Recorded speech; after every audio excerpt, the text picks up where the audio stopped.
Hello, ladies and gentlemen. Welcome to Pro Series Valorant, brought to you by AORUS and AMD. This is the grand finals. All the teams that have participated in this tournament have worked really hard to get here. And today, the final two contestants, Force One Esports and Global Esports, will be locking horns with each other. With me, I have Mamba Senor and K18. How are you guys doing today? I'm good. I'm great. And we have Ketan as well, who's I've had the pleasure to share the desk with almost after a year and a half, a year and 8 months, I guess. But it's a pleasure to see his face. Crips, you and I, we keep on working together. So Ketan, how are you doing? I'm doing good. How about you both? I hope you both are doing well. Except for a couple of added pounds in the lockdown, I think we're all doing fine. Well, those pounds were never a problem for me. I was always, having them. Hey man, we all like food. Let's let's not even go there. But yeah, obviously today's matchup is going to be between Global and Force One, two powerhouses in the Indian circuit, and obviously Global being led by Hell Ranger, the feisty leader that he is. It is going to be an interesting matchup for me at least. Oh yeah, definitely. And not just that, Force One Esports have also shown massive amounts of improvement. There used to be this one team that everyone thought was an easy target, but no, that perception has definitely changed so far. Global Esports obviously have established themselves at the top of the food chain as the apex predator, but Force One Esports, they want that title. They want to steal it away from them. Oh, no doubt about that. But Ketan, I want to come to you and I want to know. You've seen both these teams. We've seen Global, we've seen Force One, and we've seen them fare out against each other as well. But what are your expectations? Obviously, it's a grand final, a best of five. All the maps are on the table. And do you think is it going to go to the distance? For sure, like when it's come to you can say 5 game show for the finale. Like it's always come down to the how better you hold your nerves, like better than opponents. So it is just you just have to keep very simple. Like in finale, like you just have to take one round by round and you'll get across the line. Yeah. Makes sense. And Crips, again, coming back to you because we've had the opportunity to follow them for a longer time because we've seen them transition, and some of these Mhm. players actually have been around for I don't know more than a decade now. But we have Yeah. some new guns on deck, some players which are not that experienced comparatively, but in their own right, they are mammoths of the game. So, what are your expectations? I kinda am excited to see these new young guns just topple the old guard. Yeah, sure, some of the players in global esports, and I mean global esports only over here. I will say that Force One Esports is a younger, experienced team. Some of these players have been around for the better part of a decade, but honestly, because Force One Esports have not been around for too long, since the CS:GO days, Valorant is a fresh start for them, and then everyone starts at the same page. Everyone starts, at the same point. So it turns into somewhat of a fair battle. Now, it's global esports who have lots and lots of experience, and then there is Force One who have new ideas in mind which they want to put up against the better, the older players. Let's take a look at how these teams have fared out so far, what their journey has been like throughout the tournament. Absolutely. And we have the upper bracket and the lower bracket. A pretty standard format, not going to lie about that. And it's actually quite nice because the winners, obviously, they have an additional chance of making it to the finals. And it really helps you to be good in the game. And it doesn't incentivize being average or mediocre or bad because if you lose those initial matches, you end up in the lower bracket. It's do or die. There's no coming Yeah. back from there. And I believe that this is probably the best way to go forward. But the one thing that I've really liked about the Pro Series, Ketan and Crips, is the fact that we get to bring our desi element to it, so that we can have a conversation in Hindi at the same time in English and entertain our audiences. But Ketan, coming to you once again, दोनों टीमें आपने देखा किस तरीके से आई है ऊपर and if you had to bet your money, if you had to choose one, okay, I know बहुत मुश्किल है, तो आप कौन सी टीम को select करते? I would go with global esport because मैंने देखा हुआ है Hell Ranger को पहले भी खेलते हुए. Like he was a true beast when it comes to gaming and all. Like I've saw a few of his Counter Strike matches. Like he was great with it. And let's see, like if he's a captain over here, so for sure there are many things to come up for this final. And if it is best of 5, then like in any of the match we can see wonders. वो absolutely and Crips, सबसे बेहतर चीज ये है कि जो जैसे केदार ने कहा, he's not just beast inside the game, he's a Mm-hmm. beast outside as well. जितने ज्यादा emotions दिखाते हैं, we've seen him at LAN events. most Yeah. of the you can quite literally call him the poster boy for most of these events because आपको जिस तरीके के emotions वो stage पे दिखाते हैं with all the screaming and shouting and the hyping up as well. It shows his passion. I still remember this one distinct incident from 2018, if I'm not mistaken, 2018 Mumbai, and they were actually supposed to win the tournament because they were playing against good players, no doubt, अच्छे players थे, लेकिन they were not playing under an organization, the opposition that is, and काफी ज्यादा नजदीक आए थे tournament जीतने के. In आखिरी match में, just by a couple of rounds margin, we actually saw him lose and the entire team, and he was crying because his mother was there supporting him in the audience, and it was a very emotional journey. I still remember the manager had to go in and console him, and that really shows how much passion he brings to the game. Yeah, we've seen him scream, we've seen him laugh, we've seen him belittle the opponents, and we have seen him be humble. Sometimes we've even seen him cry in his low moments. Will he hit those lows this time? I don't think so, because given the way their journey has been in this tournament, Global Esports has already defeated Force One Esports before. They faced them in the upper bracket finals, and over there, Global Esports was they were able to win with a pretty convincing margin. They won 2-0. Although one of the games did go the distance, but still, a 2-0 is a 2-0. Let's see if Force One Esports have learned enough from their previous games so that they can make a comeback over here. Maybe they can exact revenge. This reminds me of the school days. A win is a win by an inch or a mile, even though it's a movie dialogue. But doesn't matter. As long as the score reads 2-0, I think that works. And honestly, him crying, I wouldn't really call it a low moment. The fact that he made it to the grand finals itself is a massive deal. Big deal. And Yeah. obviously it's a big deal. And the one thing that I've really enjoyed about Hellranger is unke emotions, because wo aise kabhi ghabrate nahi, he doesn't shy away from showing what he feels. And I believe, Ketan, that is one of the most important qualities in a leader as well. Yeah, for sure. When you're leading the team, you have to keep each and everything behind, like emotions and stuff. Like if you're going to the ground, battleground, and if you're playing esports, like in particular, you have to be with the team and you have to be with them in their lows also, because eventually you're not going alone with that feeling, and you have to come back into the next tournament as a team, because you cannot just broke down and you are just going to make another team. So like losers are the future winners. That is the theory I believe in, and hopefully um, whichever team loses today, they go with this code. They can win in future. Oh, absolutely, absolutely. We all believe in that, and that's actually quite a good way to look at things. If you lose today, Yeah. that's okay. That is just setting you up for success tomorrow. And while global esports, they have a lot of experience. You can't if you were to put in cumulative experience amongst these players, I think that would add up to around 30-35 years, and that's no joke. That is absolutely no joke. But with Force One as well, we have fresh blood, a different approach to the competitive side of things. And I've seen these players. I have had the opportunity to talk to them as well, and trust me, they're scary. Crips, on their good day, they can take down anyone. Yeah, Force One Esports. You're right. I mean, this whole dialogue that you cracked about the losers today will be the winners tomorrow, this kind of stuck with me. You see, Force One Esports were the losers at one point. They did lose against Global Esports. So I'm kind of excited to see what they bring to the table today. And they are a team that adapts really, really quickly. They learn very quickly. And these guys are eager.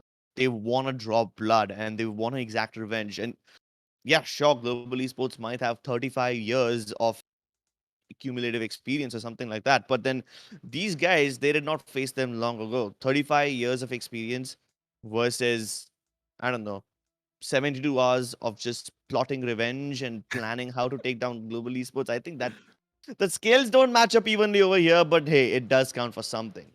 It does absolutely. And I actually wanted to build this up as David versus Goliath, but I can't. I really can't. While we have global esports, which are giants in their own right, I believe Force One is not a force that you can take lightly. You can't. It's not a force that can be reckoned with. And in the meantime, let's hop on the map, E2, and see what's happening inside the game while we build this up and talk about both these teams. And I actually wanted to talk about the lineups as well with you, Cribs, especially because some of these players looking really, really promising. But let's move on to the veto first, the map veto, and we actually have all the 5 maps, if I'm not mistaken. Moving on to the moving on to the first map, if I'm not mistaken, that is Icebox, because it was just happening as we started off. So I'm not quite sure if that is going to change, but let's see what happens. I think Global Esports might pick up Icebox. Yeah, I agree with you. So I guess we're gonna play a little bit of open sesame game over here, where we build it up and then it opens up one by one, kind of like what's that Disney show? Kind of like Aladdin. They open up the vaults one by one, and there you go. Global Esports, they pick up Icebox first. Now, if I'm not wrong, and if Force One Esports is supposed to pick the next map, I think they will pick up Split. It has been one of their strongest maps. They do pretty well in it. But will they still play Split against Global Esports? It's not like they have a choice. It is 5 maps, so they might as well just go for it right now. They want to have one of their strongest maps unleashed right at the start. Oh, it's Haven, in fact. Interesting. Okay, that is, yeah, that's very interesting. I was fully expecting a split, but this is a little switcheroo.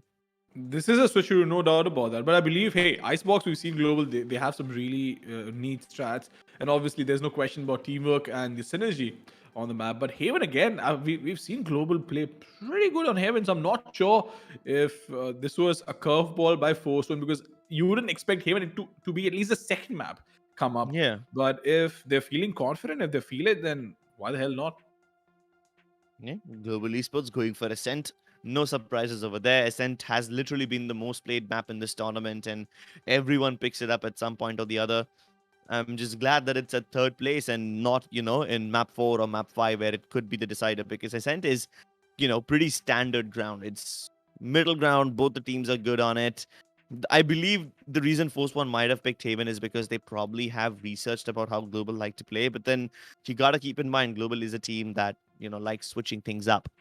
That Now is that true. Global have picked a percent, what do you think the next map is going to be? I still feel that Split will be here. So it's really just Um, down to either Split or Bind, right? It just depends which one of these maps will I come mean, yeah, first. it's a 50-50, no doubt about that. But I'm going to go with Bind. I'll tell you why. Because Split is still, I believe, neutral territory for both these teams. And Nice. I'm actually not that surprised. I'll tell you that. Because Bind, yet again, it could go either way, sure. But I believe Split is truly the neutral entity over here. So we have all the 5 maps: Icebox, Haven, Ascent, Bind, and Split. No doubt about that. But talking about the entire veto process, Global, I believe Icebox is going to be fairly, if not very easy for them. The scoreline might be 13-8, even though we've not even come to predictions. But I feel that Icebox might just go Global's way and they might inch it. Haven onwards is going to be a difficult task, because if Force One manages to pick Haven, Ascent, Bind, Split, I'm not entirely sure. But Ketan, what do you think?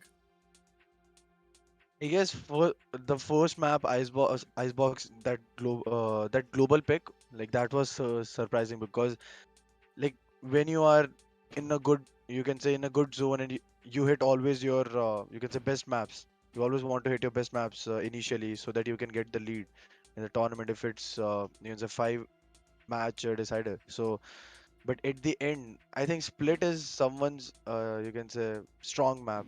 I don't know why they took Icebox in the first go.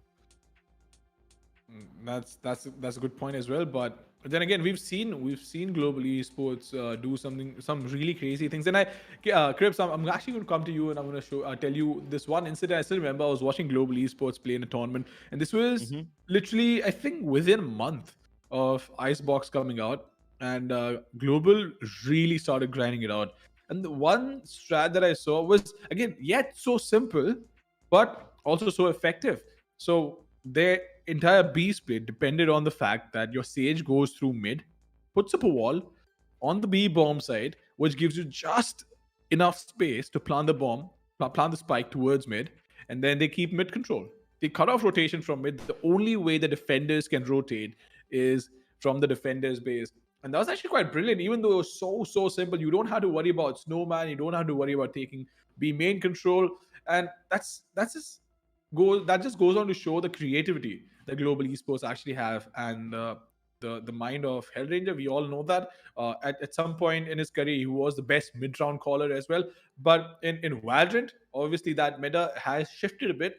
You do need a lot of information, you do need a lot of map control, and there are abilities that you can't even imagine. You might have a camera in a really awkward spot, you might have the SOA recon dart coming in, which gets you so much information. But I'm really excited to see what happens in game number 1 and game number 2. Game number 3, 4, 5 are going to be 50-50 in my opinion. Yeah, you're right. And because he's the mid round caller, one of the best of them at that as well, he has some of the strongest players by his side. And I gotta admit, Kappa has been one of the most impressive players that I've seen so far. The timing of his utility usage is perfect. He usually plays the Sova. If not the Sova, he's gonna play the Sky or any other information, gathering character. But the timing of his recon darts has always been so spot on that every time their opponents, no matter who they are, they always have their plans foiled. They always have to rethink on the go. And it's not just the fact that he's a brilliant innovator, he sometimes forces mistakes out of his opponents, which I think is the most golden virtue that anyone can have. Forcing your opponents to make mistakes is a sure shot way to win. They say you can't buy experience. You absolutely can't buy experience. And some of the players, some of the budding players were probably in diapers when Kappa actually started playing in the competitive circuit in India, especially in Mumbai. So he has a ton of experience. I can't stress on that enough. But hey, let's not overlook the fact that RVK and some of these boys can actually put on a great show as well. And trust me, these guys are scary. I've played against them once, only once, and I can still feel the taste of lead in my teeth. Oh, wow. That's not a fortunate experience. That's not a, how do I say this? A good experience, I would say. This team, no matter who they are, no matter where they come from, they have a decent amount of experience, probably not as much as global esports. But hey, they match it up with raw firepower, they match it up with raw talent. I don't know how this will go on. Ketan, what are your thoughts on this one? So basically, whenever it come down to experienced team versus non-experienced team, I always go with the newcomers because they always have something X factor that experienced team never have you can say faced against. So the you can the fact Mamba was addressing the point Mamba was just addressing, that was just like uh, exactly what I meant to say. Like the firepower that they have, like obviously the experienced team might calm themselves down, but the firepower, if force one, they can show those, you can say, never saw you can say the Never seen moments and never seen yes, firepower, because exactly. usually any underdog that comes in as a dark force, because you don't know what to True. expect. And we are going to talk a lot more about this because these two teams are not going anywhere. But and ladies and gentlemen, neither are you guys. But right now it's time for a really short break. When we come back, we'll be back with live action.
Hello, ladies and gentlemen. Welcome back to Pro Series Valorant, brought to you by AORUS and AMD. Thank you so much for waiting. We have two of the best teams in the country about to lock horns with each other right now. We've already discussed the brackets, we've already discussed the map veto, and we are now about to jump into the first game, Icebox. Mamba, Ketan, what do you guys expect? Let's start with you, Mamba. Actually, let Ketan go first because hey, we are going to be in the game while we're going to be casting. Ketan obviously is the guest on the panel, so Ketan, why don't you go first? I'm expecting Force 1 to get 1-0 and then for sure Global Esports will come back. But may the Force be with Force 1. I like that. I like that. I love Star Wars cheeky. references. Yeah, that's cheeky. But hey, I like how Ketan is. I'm actually pretty similar to Ketan with regards to being a hopeless romantic with just having sheer optimism about the underdogs, and that's something that I've always rooted for. Makes sense why I've always rooted for underdog teams in sports as well in normal and conventional sports, because I know they're going to lose. Most likely, they might not be able to walk away with a victory. But when they do, boy, it feels good. But let's hop on to the first game, the draft as well. And Ketan, while we look at the draft, I'm going to thank you because, hey, the pre-match show is always fun and we get to talk about a lot of things. So, we'll see you around in a bit, Ketan. Thank you so much. Thank you. Right. So, coming back to the draft over here, Crips. Viper, no-brainer, absolute no-brainer. We're going to see a Sova as well, which is not going to be a surprise. But Chibi is going to be on Sky. And here's a question. Are we going to see a single duelist coming from Global? Yeah, I think one of the duelists definitely has to be the Jet. Of course, this is Jet's home turf. Knight Rider has been always playing that character. But yeah, I am surprised, I must admit. Force 1 Esports going for a double initiator setup is not something I would have expected. Absolutely. This is not something we would have expected either, but I believe that Sky is actually pretty nuts on Icebox. I'm not sure how the new nerf is going to work out because obviously now you don't have 3 flashes, you have 2, but they regenerate as well. But yeah. Now, obviously, this does look like a single duelist meta for global esports at least, because Kappa is going to be on Sova. That's an absolute no-brainer. There's no questions asked.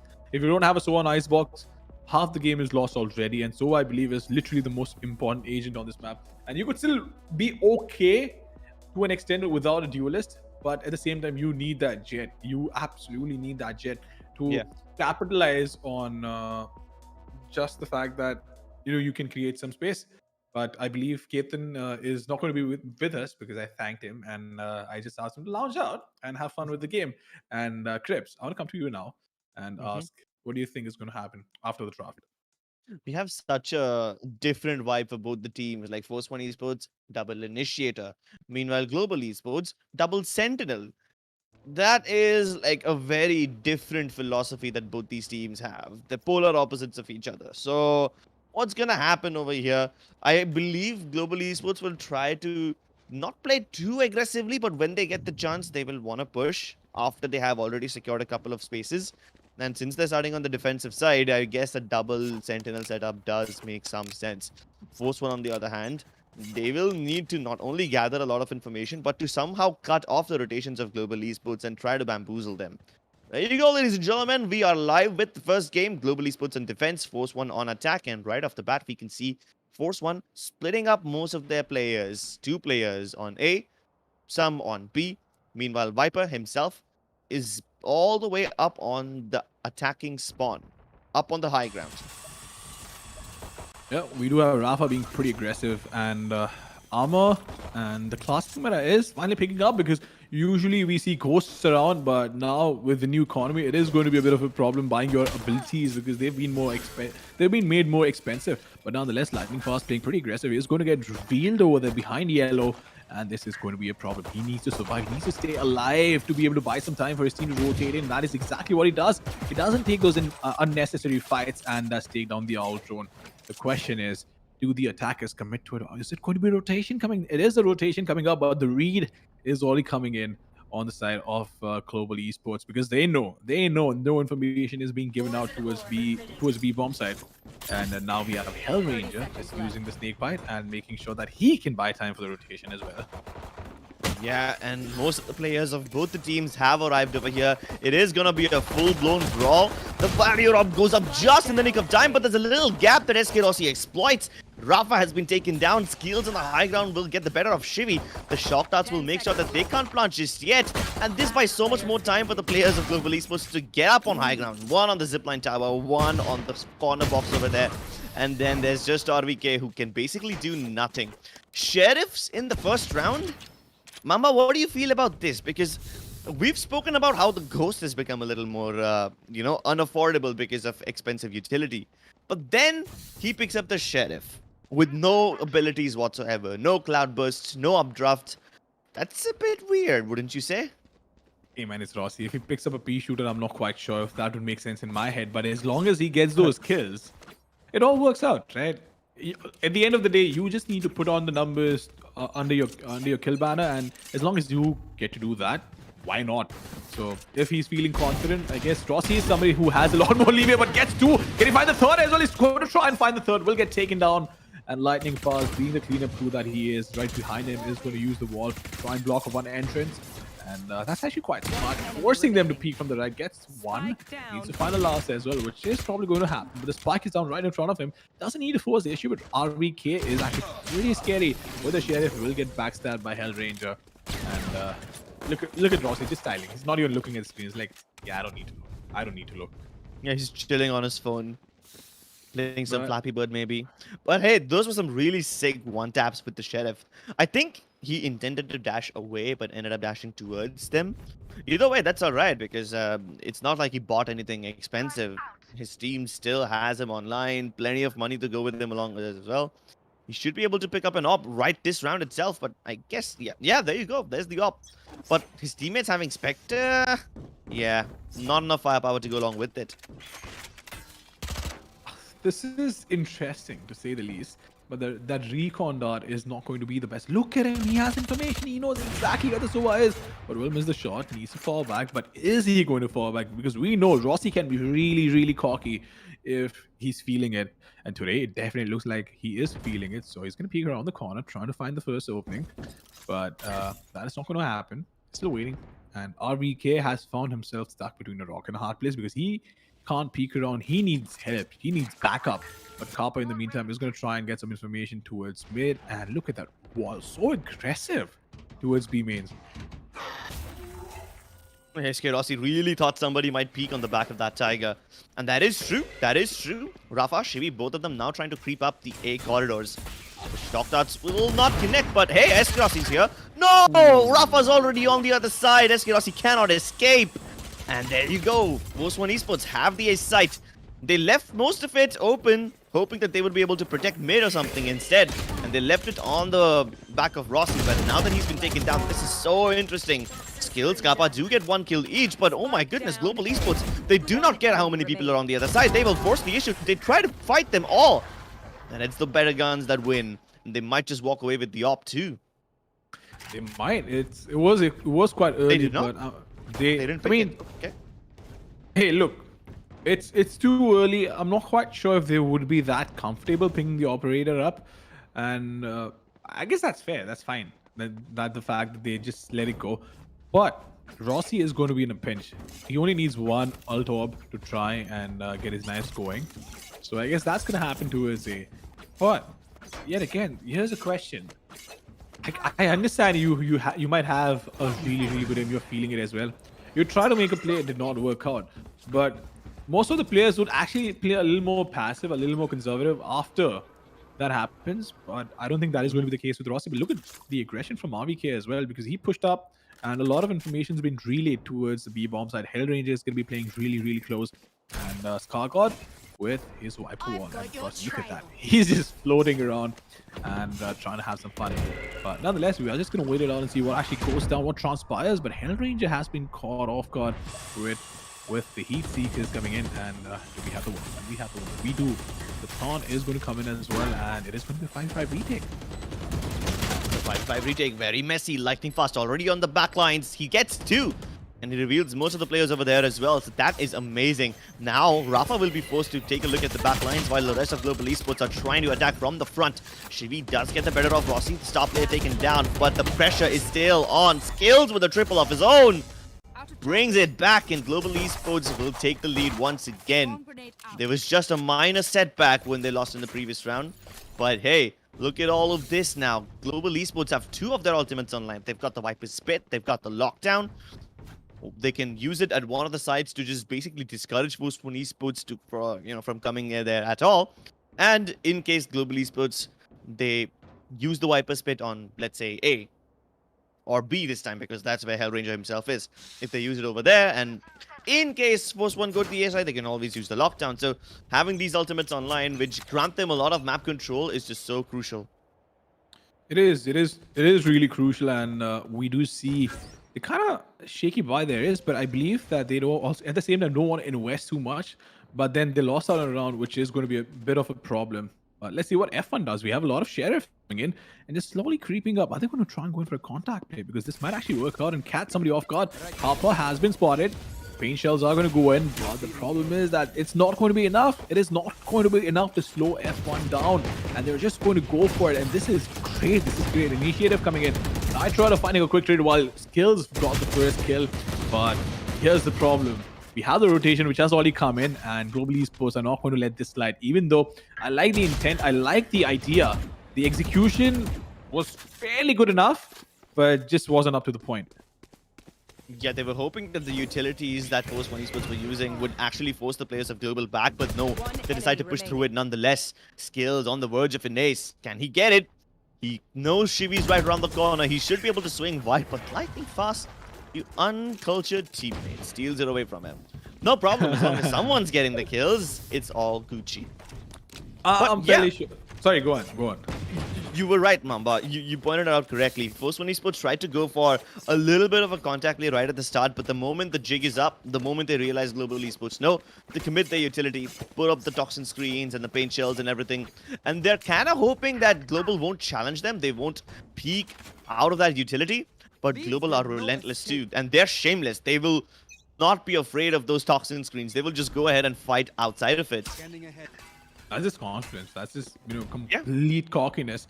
And I guess that's fair enough, because hey, when you've been around for as long as Global has been, especially in the Valorant competitive circuit and at the top, it's not like they have not been at the very top since the game came out. So I believe that having that much confidence is just fair. And Kappa in the meantime is not going to fall down, which is quite interesting. But nonetheless, Lightning Fast is going to try and fall back.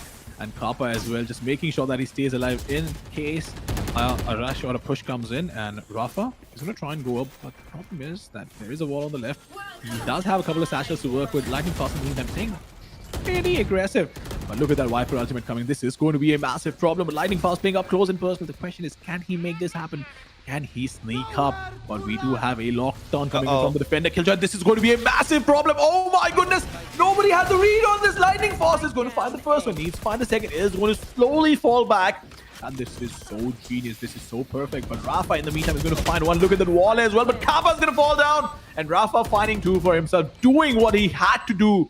And does it so well. And finding the third one as well. And I think his job is done away. It all comes down to skill all alone. But Shivi is going to shut him down. And that is a really good comeback in the round itself from Force One. But hey, that play while Lightning Fast, while he was inside the Viper, that was actually really smart. And this is what happens in rounds where any of the Viper Spit is committed and all of the things become just so chaotic. You're gonna have to rely on your recon darts to gather a little bit of vision inside that Viper Spit. And if you don't have that, you can always fire those, Hunter's Fury beams and hopefully tag someone. This time, it was actually... I believe it was RVK who used his Hunter's Fury, and it's rare to see this guy play the Sova because RVK just happens to be a Cypher main. So him playing a different role is really weird to see. But hey, this guy was able to destroy that lockdown and buy some more space for his team. So that was important. And now that Force One Esports have shown intention of coming towards the B side, it's Hellranger who puts up a Viper Spit of his own. There's even a one-way Poison Cloud, but Rafa brings out the big guns and he's gonna kill Hellranger with it. The Viper Spit instantly demolished. Absolutely, but look at that. Rossi finding the initial pick on his Skargard and being on point and making sure that Sage has some backup to work with. But Lightning Fast is going to fall down, and this is going to be a problem for Global because Skargard is going to get resurrected. We have Kappa all alone, along with Rossi, giving him some sort of backup. But is that going to be enough? That is going to be the question. Kappa needs to stay alive, especially after this man disadvantage that they're in. 2v4 situation is not easy to come back from, but we already have a rotation coming. But Kappa actually has a read on this. Can he find the pick though? Gets the first one, needs to nail the second as well. Has seen the spike cross, is waiting for the third player to rotate in. But is he going to have the patience? Is Skargård going to get caught off guard? But look at that. Scar is going to find the opening towards mid. Yet again, Rossi all alone in a 1v3. Only has a Marshall to work with, and I'm sure he's going to go in. He's not going to shy away from this. And if he manages to pull it off, it is going to be one hell of a clutch, but he needs to bring it back right now in an ever so desperate manner. But Skargård is going to get taken out, picks up the 1, and now he's back in the game. He's back in the game, baby. Yeah, he is, and Rafa's already on very less HP. He should be able to make this work, but nah. Eskerasi got caught off guard by Knight Rider up on that wall. Didn't expect to peek him.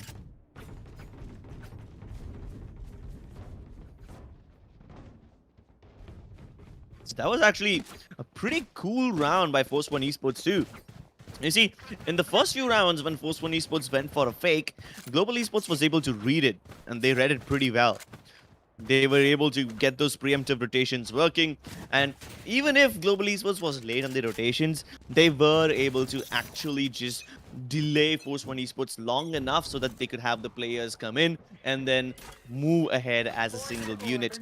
This time though, Force One Esports, even though the fake was not as creative as the previous round, they were able to catch people of Global Esports off guard on mid.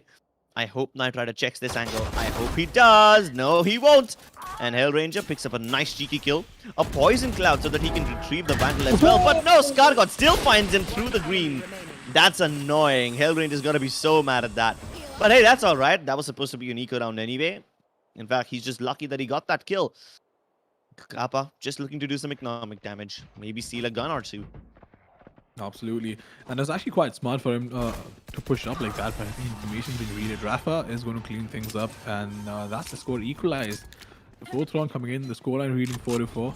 And again, I believe that you need to get a couple of rounds going your way, at least on the defense. And just, you know, get that initial momentum rolling. But at least for now, Rossi has been a little quiet. Even with the operator, he's not been able to shine because we saw the op coming out in the third round, if I'm not mistaken, and actually got taken on fairly early in the round. So that was unfortunate. But let's see what happens. But over here, I really want to talk about Rafa, right? He stepped up, especially when the team needed it the most. We saw the Viper ultimate coming in from Hellranger. He pulled out the biggest gun there is, pulls out a literal bazooka, obviously the showstopper that I'm talking about, and gets a kill onto Hellranger, which allowed them to walk into a speed bomb site, which was very important. But there's one thing I've not been able to figure it out quite yet is the aggression, the sheer aggression from Global Esports. They have lost out on a couple of rounds, but they're not scared at all. Yeah, and they might just see SK Rossi in the back lines playing with the operator, and that's something that they would expect, but they would never expect Kappa to be this up close and personal. He sees multiple people, the spike has been dropped as well. Yeah, sure, he will only get one, but hey, the jig is up. They know where the spike is, and Skills can hear all of them hurtling down the corridor of Tube. Oh, they put up this wall as well, but no, they will get the spike again. Skills turns around, doesn't get punished. Now it's his own wall which is causing problems for him. Oh, that was unfortunate. And Global Esports now turning up the aggression. But this is where the game gets really interesting. Now Global Esports are done with their passive setup. They might have two Sentinels, but they will now start initiating. They will start playing very aggressively, pushing into the faces of their enemies. And you can see this. I'm not sure if it's just the sheer amount of pressure and the heat, because we saw Kappa wipe his hands. And trust me, it can get really sweaty because, look, both these teams are great in their own right. Global, obviously. Ooh, that is unfortunate. Unless it was on purpose. Oh, what a smart wall. They would never expect SK Rossi to be over here. I mean, sure, you can get up on Tube, and that's not really the most creative position, but this wall gives SK Rossi a little bit of a platform to play off of.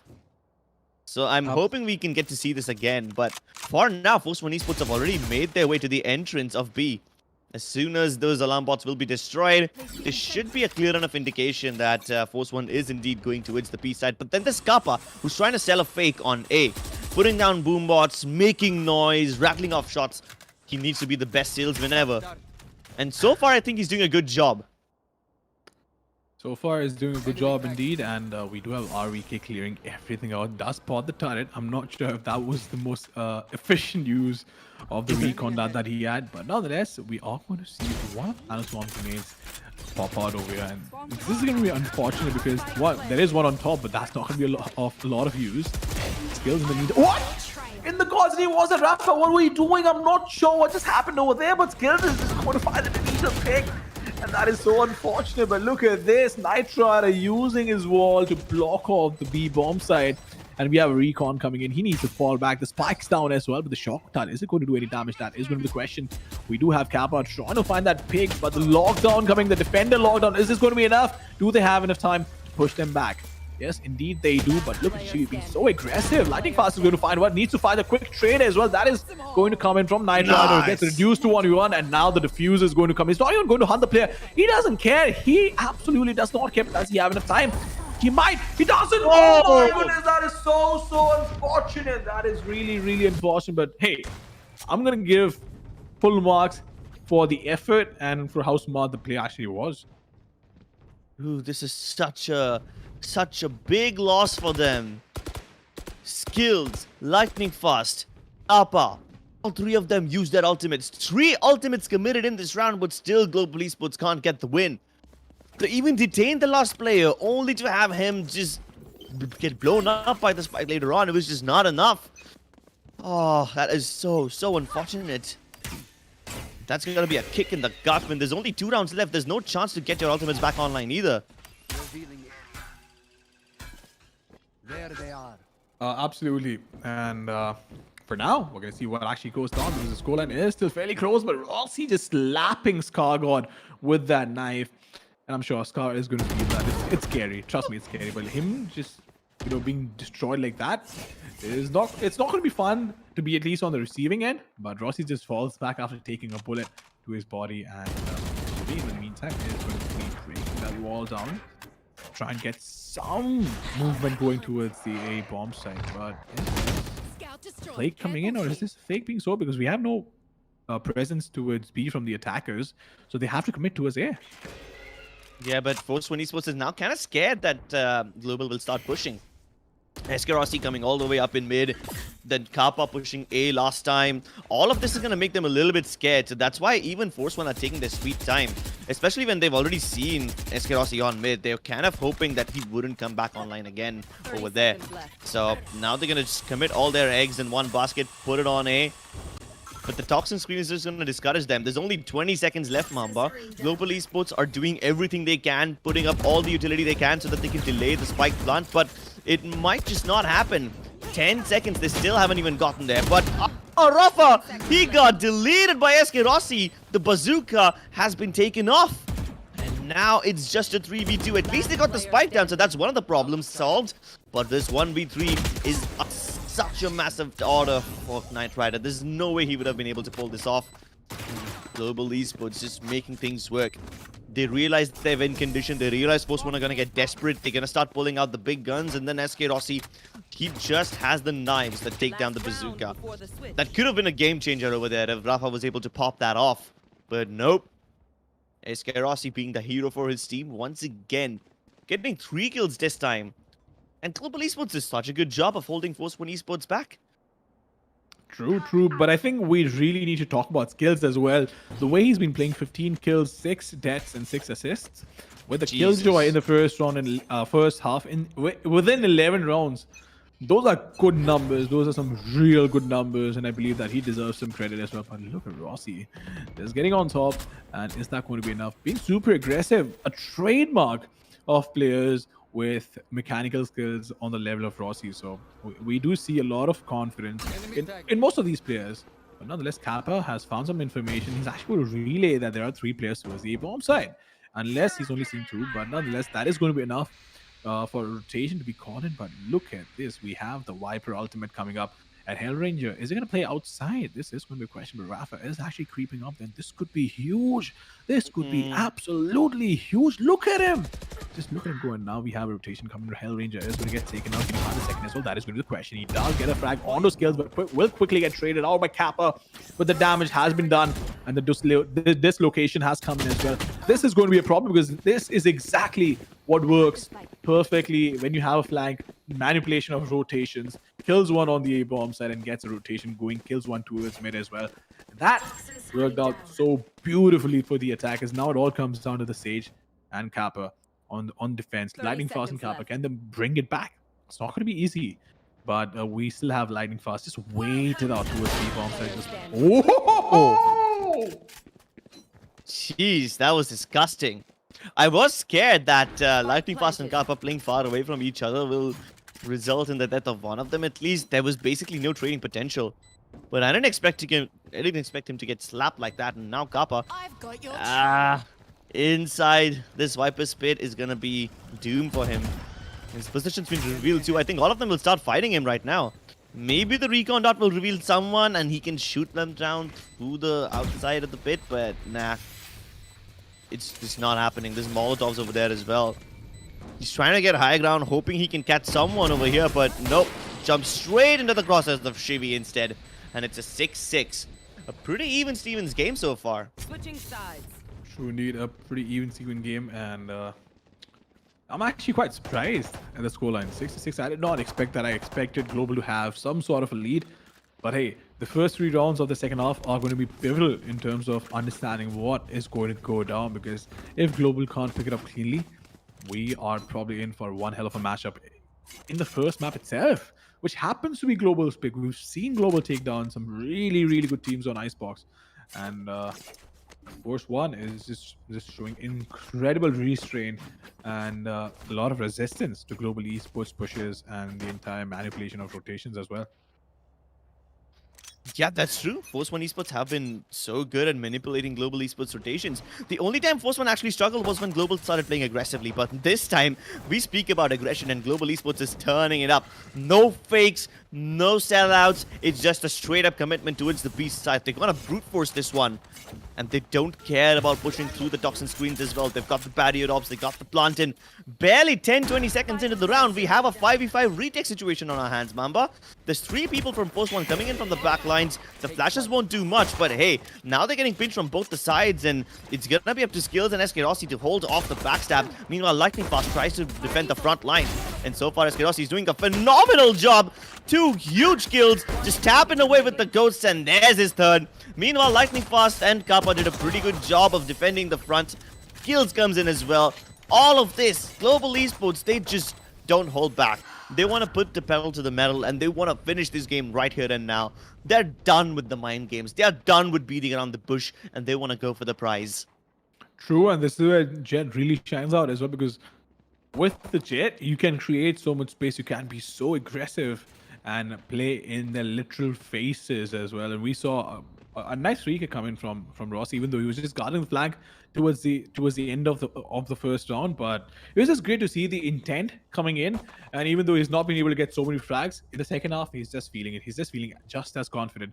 But Kappa and Hellranger in the meantime, while they might not have the big numbers, they are still really, really important. They're very pivotal in the entire lineup because they bring in that balance, while Rossi brings in the firepower. Lightning Fast and Skills to a certain degree as well. But Hellranger and Kappa, being the old gods, being the old dogs, they are the ones who bring in a lot of balance to the team and make sure that if, in case, something does go wrong, they are there to make things right. Gonna be taking a little bit of a pause because probably one of the players disconnected or something. Internet issues still persist in 2021, but hey, this will just give them a little bit more time to discuss what's been going on. And now maybe Force 1 Esports are starting to realize that Global Esports, their playbook might be deeper than theirs, but sometimes they're just not afraid of going back to the good old basics. That's what Global Esports is best at. Force 1 did do a pretty good job of, bamboozling Global in the first half, and sometimes Global Esports did actually get bamboozled. They were able to sell the fakes properly. but not always. Whenever Global decided to play aggressively, whenever they decided to have someone push out mid, let's say Eskerosi, or let have Kappa take control of A. In those particular rounds, Force One Esports, they struggled quite a bit because Global was taking matters into their own hands. And I believe if Global continues that same trend, if they just take matters into their own hands and start playing more aggressively, Force One Esports will start to feel the pressure. And they've always been this kind of team, haven't they? Force One Esports, no matter what map it is, whether it's Split, whether it's Icebox, whether it's their opponent's home turf, or whether it's their own, they're the kind of team that does well when they have a lot of freedom to work with, when they have a lot of map control to work with. And the moment Global Esports start taking that away from them, then F1 Esports will start to feel the pressure. And I hope F1 can do well to retain their freedom, to retain the amount of map control that they were able to get in the first half and somehow continue all of those trends. That will just keep them a little bit safer from Global Esports momentarily. True indeed. And talking about the entire lineup, right? Rafa, Nitro, Scar, Gordon, Shiwi, and RVK. All of these players, they've proven themselves time and time again. Knight Rider has a fair deal of experience under him. RVK has played with some of the best minds.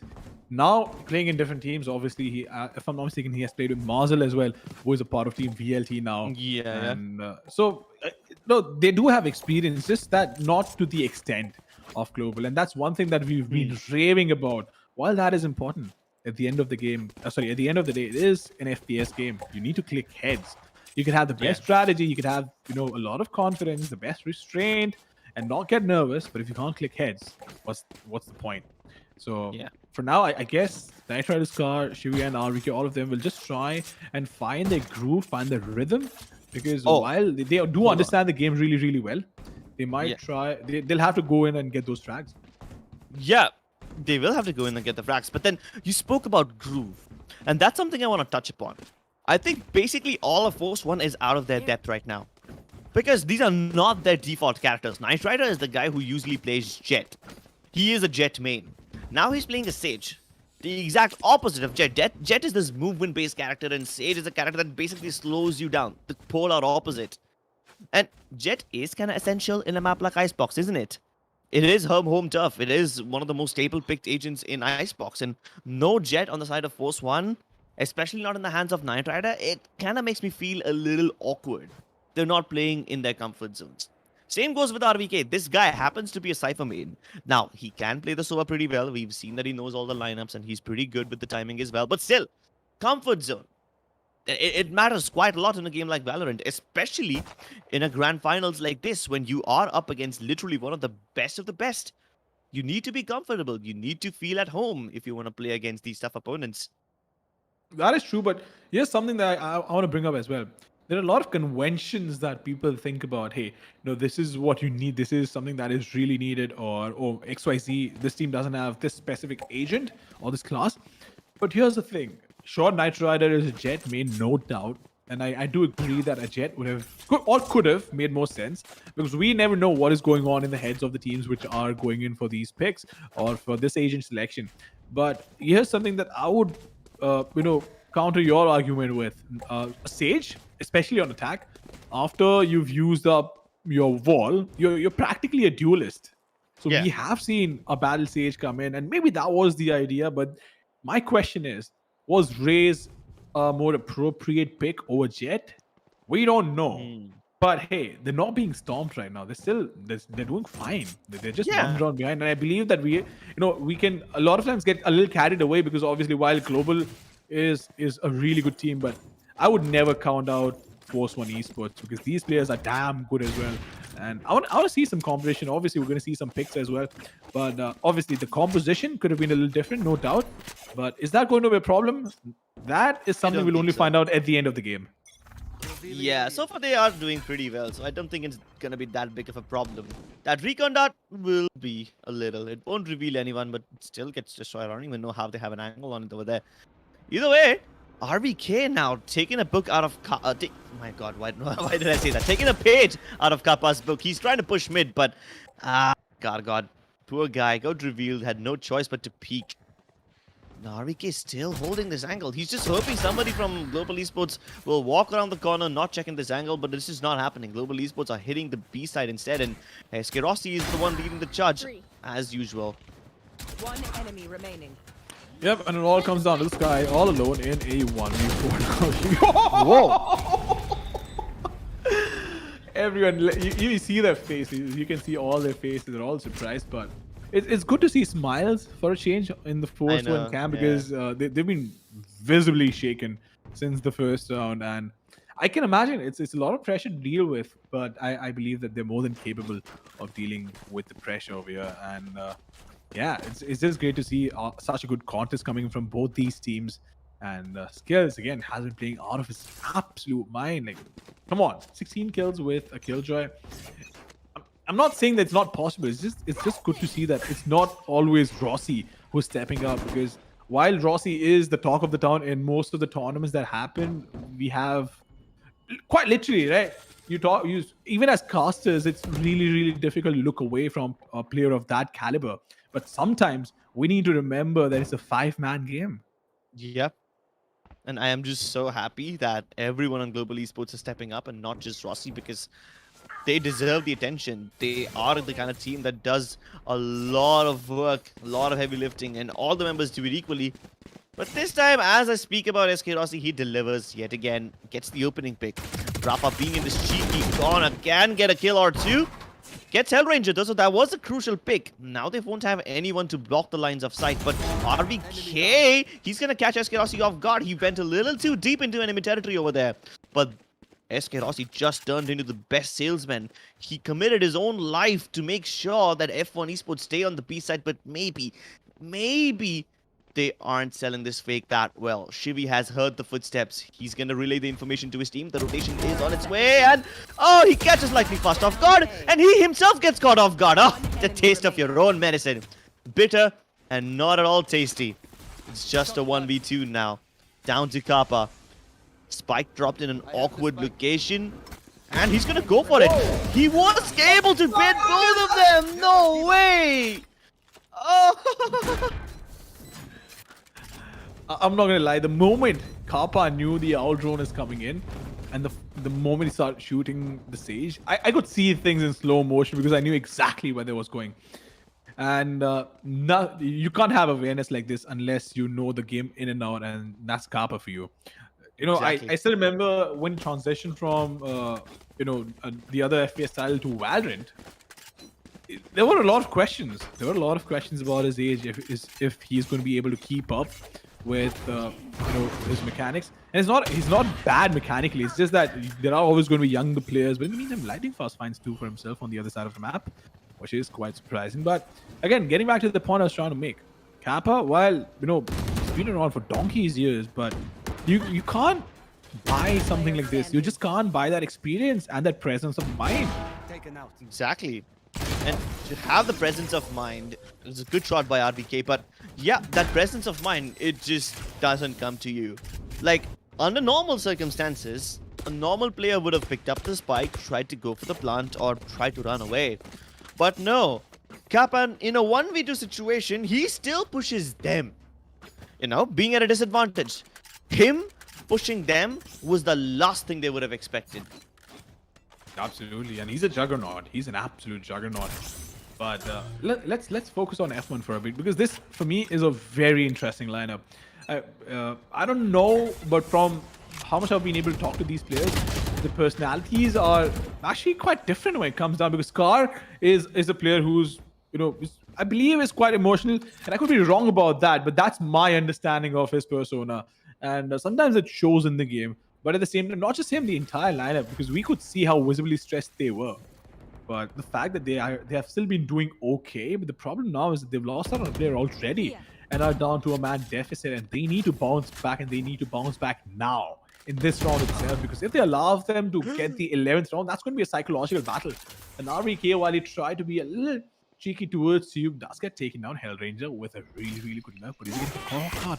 That is going to be the question. The flash going in, and now Hellranger knows exactly where these players are coming from. But Knight Rider and his teammate have been spotted, and an A hit is coming in, but is that going to be enough? Rossi playing super aggressive on top is going to be able to find an opening. Is that going to be the Tasmanian Tiger coming? The spike is going to go down, but Rossi is not going to fall back. Knows where Shivi is. This should be an angle from where he wins the fight. And that Tiger won't really reveal his position. Skargar on the other hand, trying to go for a backstab. Won't be able to get much done, but no! What? He just Ferrari picks Rossi and he gets the frag onto him. That's great. And now from this high ground position, he can actually get a couple of kills. But his primary objective is to protect his teammate. Will he be able to do that? Oh no, not from that laser beam. Maybe he can go ahead on the back of it. Maybe get a couple of kills. But even that won't be allowed. Post-1 Esports are giving this up and they're just gonna let this one go. It's a save. They're just hoping to take away a couple of guns from Global Esports, and they do that. They take away the gun from Lightning Fast. But hey, I think Global Esports still have enough money. They have more than enough money for everyone. That they do. And is this going to be a big uphill battle from this point on for F1? Because 6 to 11, this is a psychological battle, because imagine the scoreline being 10 to 7, you still feel that you're in the game. But 6 to 11, it just feels like you've lost control and you've lost, track of your own way. When Rafa as well, if you looked at his face, I feel like he already knows what's coming his way, but he's not going to stop trying, obviously. And he's not amused. He's definitely not amused. Oh, someone's been reading some poetry. What does that have to do with poetry? I mean, I don't know. Muse. Oh, I said Muse amused. My bad. Started thinking about some literature over there. But hey, the only literature that Global Esports are interested in is writing a story that will be remembered for decades to come. That's the only literature they're interested in. RVK gathering information on it sees absolutely no one now. What do you do with this? What do you do with this? You know that Global Esports are splitting up. But where's the actual hit gonna come? Do you know that? Nope, I don't think so. That is true. We don't know where the actual hit is going to come in, but look at the wall coming up. And Shibi is going to break it down, which is going to force the defenders to keep an eye out for the wall and not get too comfortable on the side button. That is unfortunate. RVK, in the meantime, is going to be using his ult, which is going to reveal Lightning Fast, who is under heaven. Nitride might just be able to find a frag on him, but no! Alright then. That's quite unfortunate. Nonetheless, Rossi is going to be playing super aggressive once again. He plays the exact same spot and does get an opening this time around. Do we have a backstab coming? That is with the question. Skargar finding one, finding the second as well. Skills is going to fall down. It is going to be a 3v3. And both the Vipers using their ultimates. This is going to be a bit of a problem. I don't know. One ultimate on top of the other. It's just so messy. It's like, ugh. It's disgusting, but Rafa hitting those disgusting shots, living up to the name. Fight fire with fire, fight chaos with chaos, and toxins with toxins. Global Esports on the verge of winning this round. I don't think he's got enough time to defuse this, and Kappa doesn't mind giving up his life to secure the round.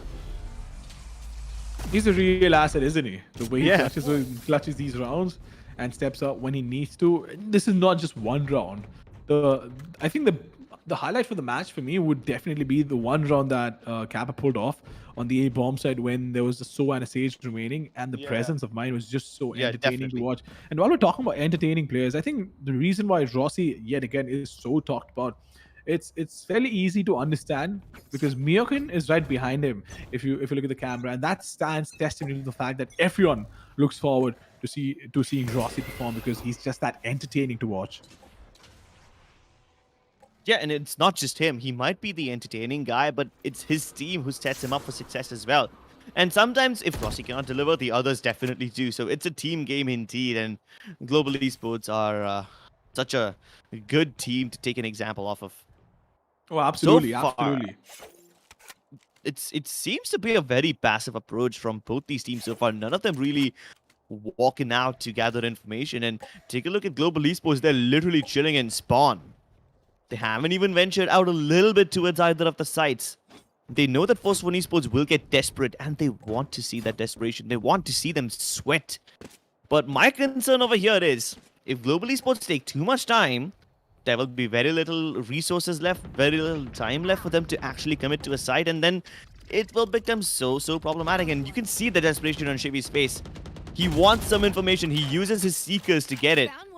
But still, absolutely nothing. The Seekers only reveal that Global Esports is chilling at spawn, and now they're gonna try and work up mid. That shock that could be devastating. It connects onto multiple people, but now Barrier Up comes through, and it's one of those mid to B splits that you spoke about earlier, Mamba. They're doing it yet again. This is a standard set piece executed from Global Esports, and F1 Esports should know how to deal with it because they've seen it before, but still they are able to brute force their way through and get the plant with just 10 seconds remaining. But RVK, nice job making it a 3v3, a very doable situation at this point, and the lockdown will just make things a little more awkward, especially when Force 1 don't have the Hunter's Fury to destroy it, but they have a bazooka, and Rafa is not afraid of using it.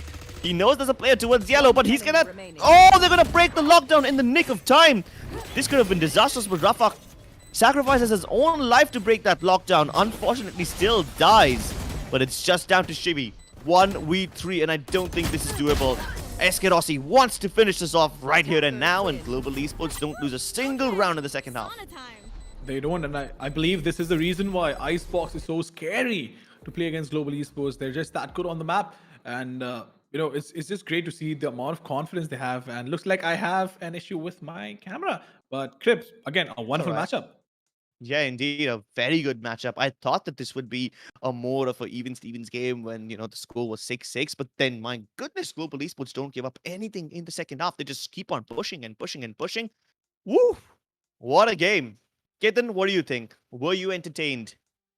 Obviously, because in the first half we all were thinking like that Force One might have that extra, you can say, neck to neck plus one advantage, because we weren't expecting that, you can say, a parallel score line till the first half, and after that it just turned out to be the only team, global esports, the only team to, you can say, ride the whole match. Yeah, Global Esports definitely did a very, very good job. And they were such a dynamic team on the attacking side. They had something for every round. And we never saw them repeat those strats, did they? I mean, the fact that they waited and waited and waited in the last round just shows how much confidence they have to go for the plant. And they know they'll be successful, even though there's like, what, 20-something seconds remaining in the round. And there's always a risk. When you're executing that late into the round, the tiniest of things that Force 1 Esports do can ruin the entire plan. But Global Esports don't budge. Oh, absolutely. They don't budge. They don't budge whatsoever. And obviously, I believe, Ketan, it would have been a little disappointing because you were rooting for Force 1. And I believe a lot of us were actually rooting for Force 1. But again, everybody loves an underdog story. But you can't take away from a champion team, can you? Because like that is what experience brings you in into the match, because हम लोगों ने पहले भी देखा हुआ है कि ऐसी नई टीम्स आती हैं, earlier tournaments में भी मैंने बहुत बार देखा है कि Valorant is such a game जहाँ पे आपको लगता है कि आप एक मोमेंट में टॉप ऑफ द गेम हो, एंड नेक्स्ट मोमेंट आपको सामने वाली टीम बिल्कुल कहीं पे खड़ा रहने का भी नहीं छोड़ती है. सो मेरे ख्याल से ये सब चीजें एक एक्सपीरियंस ही डाल दी जाती है +1 करके. Force 1 will be thinking in the you can say they will be making some notes out of this match, and they will be executing them in the match to देखते हैं किस तरीके से वो लोग come back करते हैं. Oh, absolutely, absolutely. But hey, ladies and gentlemen, we are going to break this game down. But right now, it's time for a really, really short break. Do not go anywhere. We will be right back.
Welcome back, ladies and gentlemen, to Pro Series Valorant, brought to you by AORUS and AMD.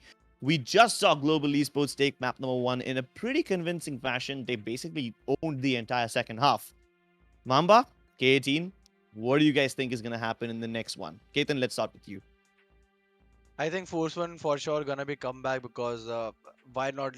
Like let's have a like fair five match series of this fine finale.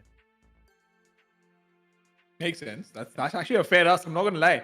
I like the approach that Ketan has. He just wants to see good competition, and I believe Yeah. that that's what we are all here for: a good matchup and an entertaining set of matches. Because while we love the game, it's just really entertaining to see all these players brawl it out. And talking about entertaining players, we've not seen the most entertaining of them all yet go out there and show us what he does the best. That is SK Rossi. Giving us brain freezes, giving us brain farts, even as casters, because a lot of times things don't make sense. But we were going to break down what happened in game number 1 before we move on to the next game. No, a really dominating affair Ketan in the second half, especially. First half में लगा था कि नहीं चलिए back and forth match हो रहा है, काफी ज्यादा नजदीक है स्कोर लाइन. Second half में एक round नहीं दिया उन्होंने. बिल्कुल सेकंड हाफ में मैंने वही सेम चीज नोटिस करी कि लाइक 6 के बाद उनका बढ़ा ही नहीं 6 पॉइंट्स के बाद. And after that, I saw just the domination and the point you were talking about before the game, like Icebox. You have saw Global Esport doing wonders in the past, but अब वही बात है कि वो वाला map अब इतना ज्यादा फोर्स वन ने भी नहीं खेला हुआ था लाइक कॉम्पिटिटिव लेवल पे एज यू मेंशन्ड. सो अब सेकंड मैप से आई एम एक्सपेक्टिंग कि force one they will come back because उनके स्ट्रेंथ्स पे वो लोग खेलेंगे क्योंकि उन्होंने वो वाला मैप चूज करा है. Well, absolutely. And Uh-huh. Crips, yeah, sorry about that. But I did call out that I was expecting a scoreline around 13-8, and not saying that hey, I'm good at predictions. I'm just saying that it was always looking like a map for global esports, and I believe that the first two games itself, even the second map which is going in, I believe can go towards the way of global esports. But if Force One can push it to 3, 4, and 5, that is where things start getting tricky. And I believe on Haven as well, Global actually has a pretty strong lineup because I still remember this was back in the last year, earlier, very early in the competitive circuit. We saw Global and VLT battle it out, and that was a very close game. And at that point, these were the two of the best teams in the country, even now, but they were literally first and second. And we've seen how good Global Esports can actually be on Haven, and they have a very similar lineup. It's not changed all that much.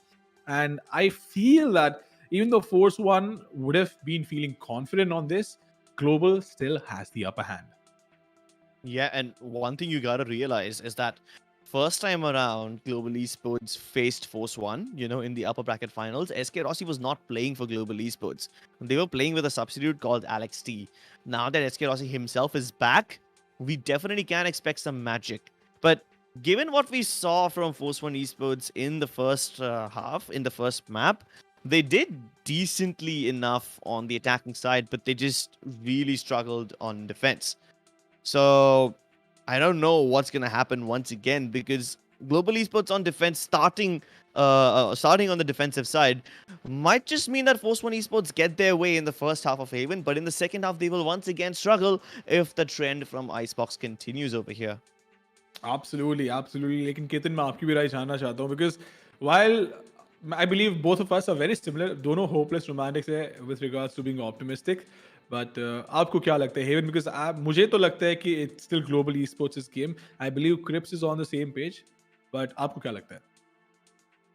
For sure, global esports का strong map है and उसमें like I don't think so कि और ऊपर से सबसे पहली बात कि मैच वन से आप कॉन्फिडेंस लेके आ रहे हो that makes a +1 for them in this match. And मेरे को लगता है कि स्टार्टिंग में अगर फोर्स वन नहीं पकड़ पाए इन इस सिचुएशन में then for sure global esports के प्लेयर्स हम लोगों को पता है कि वो लोग कभी भी लीड को वो खोने नहीं देते हैं. Like if someone wants to chase global esport they cannot, like अगर आपने उन्हें पहले ही सामने से आगे जाने दे दिया प्लस अब वो कॉन्फिडेंस आ जाता है. And Valorant it's all comes up to you can say the momentum आपका अगर आपके साथ में है तो फिर ग्लोबल esports जैसी टीम आपको छोड़ेगी नहीं और वो भी फिनाले में एंड जहाँ पे इतनी सारी चीजें स्टेक पे.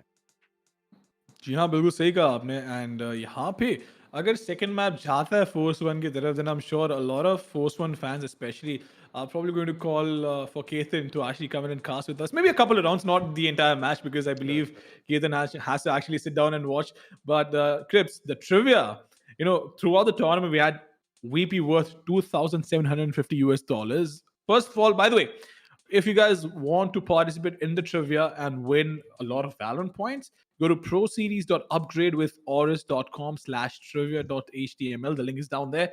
This trivia closes at 1:20, so you have 20 minutes to go out there and fill it up. I wish I could, but Crips, we're unfortunately stuck here casting. But hey, we can still get some VP.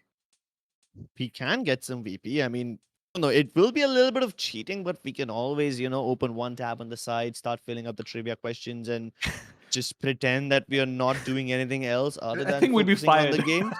Yeah, now that would be a little unethical. Plus, there's not enough time, ladies and gentlemen. This thing closes at 1:20 p.m. Of course, with every game, there is a new trivia question that pops up, a new, contest that you can participate in, and of course, the chance of winning the Valorant points. I think it's $150 for each game.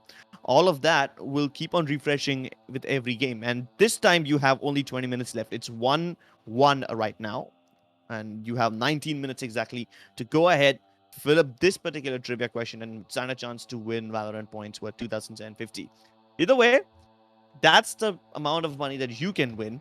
These guys are competing for $5,000. That's the first prize for this tournament. The total prize pool obviously is $9,000, and if you win, you get 5,000. If you don't, you get 2,500. So obviously the team wants the bigger share. They want the bigger chunk of money. And honestly, sometimes it's not about money. Most of the times, at least for these players who've been competing for donkey's years, it's about bragging rights.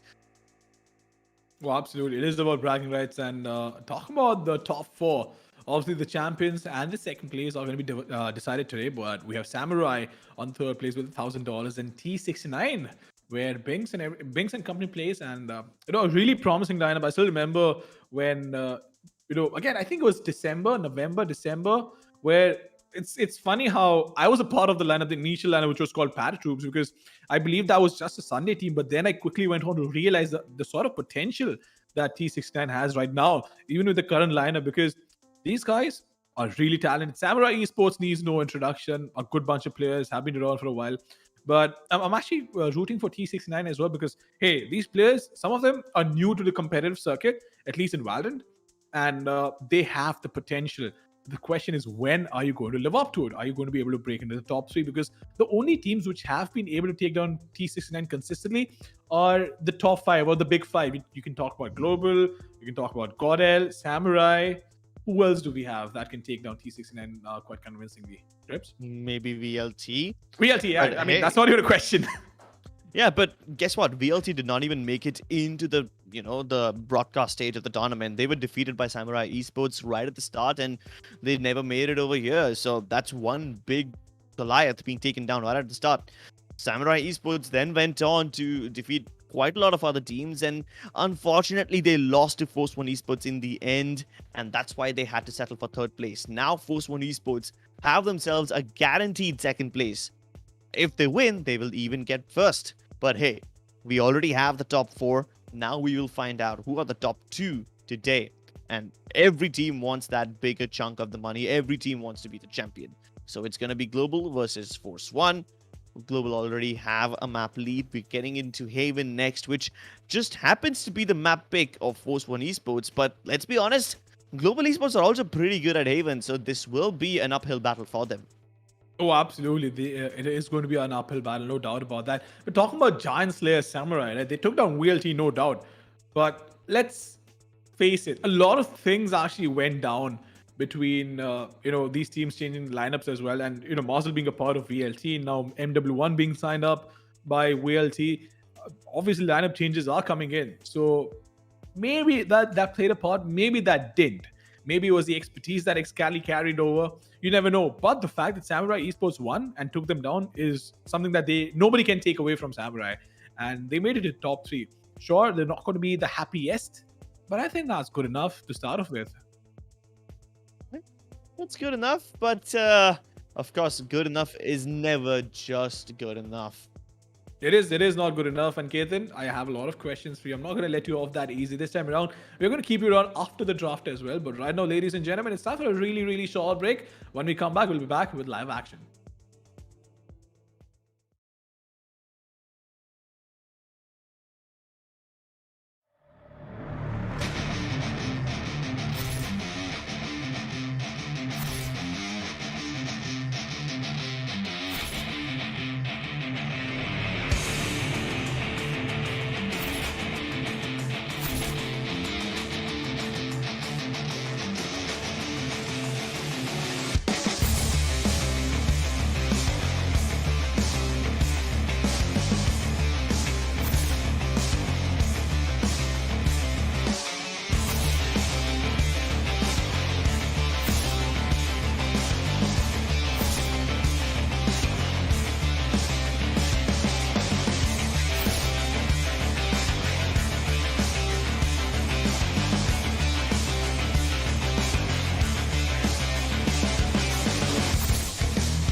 Welcome back, ladies and gentlemen, to Pro Series Valorant, brought to you by AORUS and AMD.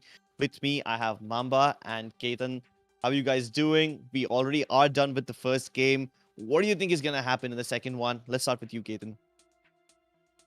Again, Force One will be the team to look out for, but obviously, Global Esports will be doing their job, and they're doing best. Like for the first match, we saw that how they came back. They didn't give any single chance in the second half, and hope that continues from their side. But I want to see some good plays by Force One and not letting themselves for the, you can say, double mindset, and they just have to play freely. Like they've done well in the past, and they can do well now also. That is true. That is true, Crips. I like the fact that he wants to see a good contest, especially given the fact that first map was a stomping in the second half. And a lot of times things we say doesn't make sense because first game, second half, stomping, whatever. But you get the point. Global Esports played really well and won in quite a dominating manner. Haven is, while it is Force One's pick, I feel that Global Esports might have an upper hand out. And I've been saying this since we saw the veto. The order of the map, I believe, is not uh, perfect or not the best for Force One, but then again, this was Force One's pick, so we might see a curveball or two being thrown in over here, and I wouldn't exactly call it an upset because I feel that Force One is on the same caliber, at least comparatively closer to Global Esports and most of the teams out there. But if upset is the word that we had to use, then we might see an upset over here. First curveball that came in my way was the fact that Split is the map that's been playing last. It's the home turf of Force One Esports, and I was expecting them to pull it out a little sooner. But hey, looks like Haven it is, and if Force One feel confident on it, then why not? And this time we see everyone stick to their comfort picks, except for the fact that Night Terror is once again trying to hover over the stage. I believe he will not pick it up. I think he might go back to the jet as usual. But on the side of Global Esports, I see a little something, something weird as well. We have Skills playing Omen. Usually, Global Esports pick up the Astra over here, but Skills is picked up. He's picking up an Omen, and he's not even the guy that usually plays the controller. He usually is the Sentinel. Lightning Fast has picked up Cypher, so Skills and Lightning Fast have switched roles this time around. I think Lightning Fast has played Sentinel more often than not. We have seen him play that role, so I guess that's only fair because Hellranger as a duelist is more of a question for me because I still remember he can play Omen really, really well, especially on Split. I still remember one time, boy, the global lineup is scary to play against. Trust me, the retakes were on point. And even if it goes a distance, I have full faith in global that they will be able to pull out 3 maps out of the 5 that they're playing, and the entire lineup of both the teams is, again, the choice of agent for specific players might be questionable, but I believe they know exactly what they're doing. But Ketan, I want to come to you and मैं आपकी राय जानना चाहता हूँ. Draft देखने के बाद आपको क्या लगता है, कौन या किसका पलड़ा ज्यादा भारी है यहाँ पे, या फिर ड्राफ्ट थोड़ा ज्यादा वन साइडेड है? मेरे ख्याल से ग्लोबल esports के पास थोड़ा सा एज है, बिकॉज एज वी नो कि heaven like it favours them, and ऊपर से मेरे को ये समझ में नहीं आया कि फोर्स वन ने क्यों उनका स्ट्रेंथ जो था वो पिक करा. ऑब्वियसली उनके दिमाग में भी कुछ चल रहा रहेगा. That mystery gonna be solving in this match, so it will be a great contest. All Crips? right, ladies and gentlemen, let's just jump right into the game. हमने एजेंट स्टाफ देख लिए हैं. हेल रेंजर और dualist एक अजीब चीज हो सकती है. हमने उसे यूजुअली कंट्रोलर खेलते हुए देखा है, लेकिन फिर भी बिकॉज ये यहाँ पे थोड़ा स्विच कर रहे हैं, तो आई थिंक ग्लोबल ई-स्पोर्ट्स के पास भी कुछ प्लान है. I obviously think force One esports ने भी हेवन कुछ सोच समझ के भी किया रहेगा. उनको मालूम रहेगा कि ग्लोबल ई-स्पोर्ट्स यहाँ पे कैसे खेल के, तो शायद उनको काउंटर करने का तैयारी चालू है यहाँ पे. But for now force One esports have already picked of hell ranger. The captain is down. वो हुआ ए शॉट पे. लाइटनिंग फास्ट को यहाँ पे किल मिला गराज के बाहर, और इस बार फिर से force One esports garage pressure डालने के बाद ए स्नीक इन करने की कोशिश करेगी, बिकॉज यहाँ पे आरवी के ऑलरेडी ए पे पहुंच चुके हैं. SK Rossi almost died over there, लेकिन वो फिर भी एंगेज करने की कोशिश कर रहे हैं. एल्सवेयर आरवीके को ए साइड पूरी तरह से कंट्रोल में मिल चुकी है, लेकिन अगर यहाँ पे स्पाइक उन्हें मिल जाता है तो मजा आ जाएगा. But so far Force One esports getting all the kills and SK Rossi on 1 HP. Yikes, that's a little scary.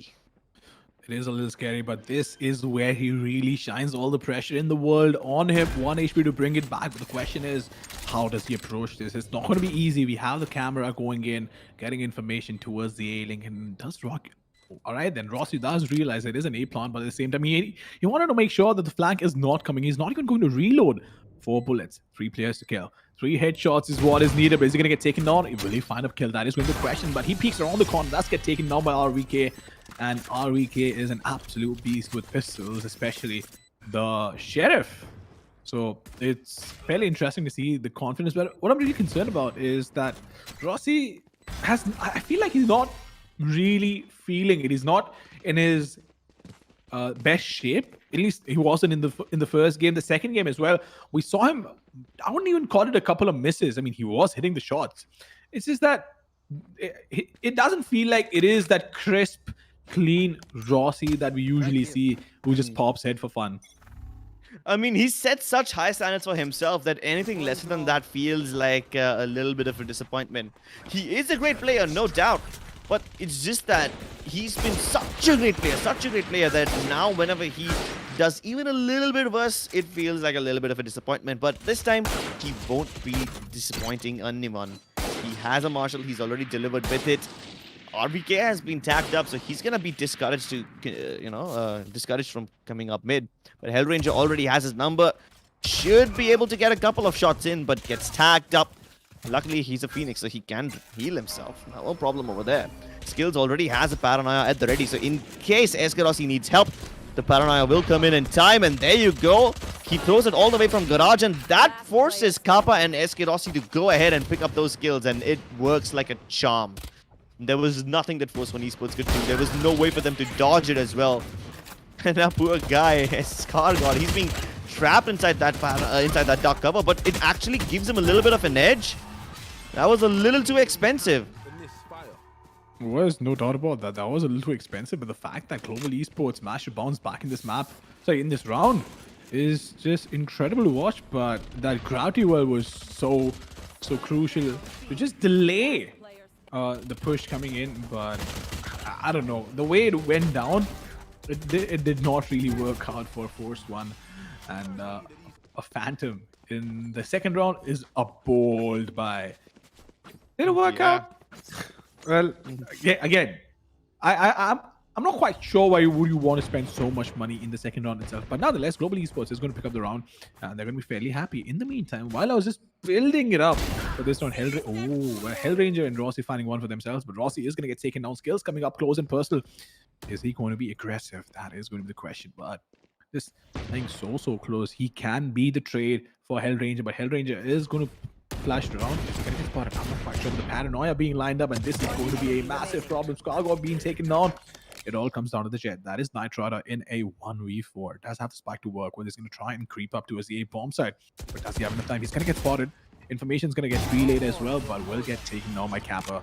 And that, ladies and gentlemen, is going to be the second round coming in for Global Esports. And losing rounds on attack on Haven is definitely something that is not going to be easy to digest. But again, it was an eco round, so it's fair. But they need to, and desperately need to, end this off at least 7-5.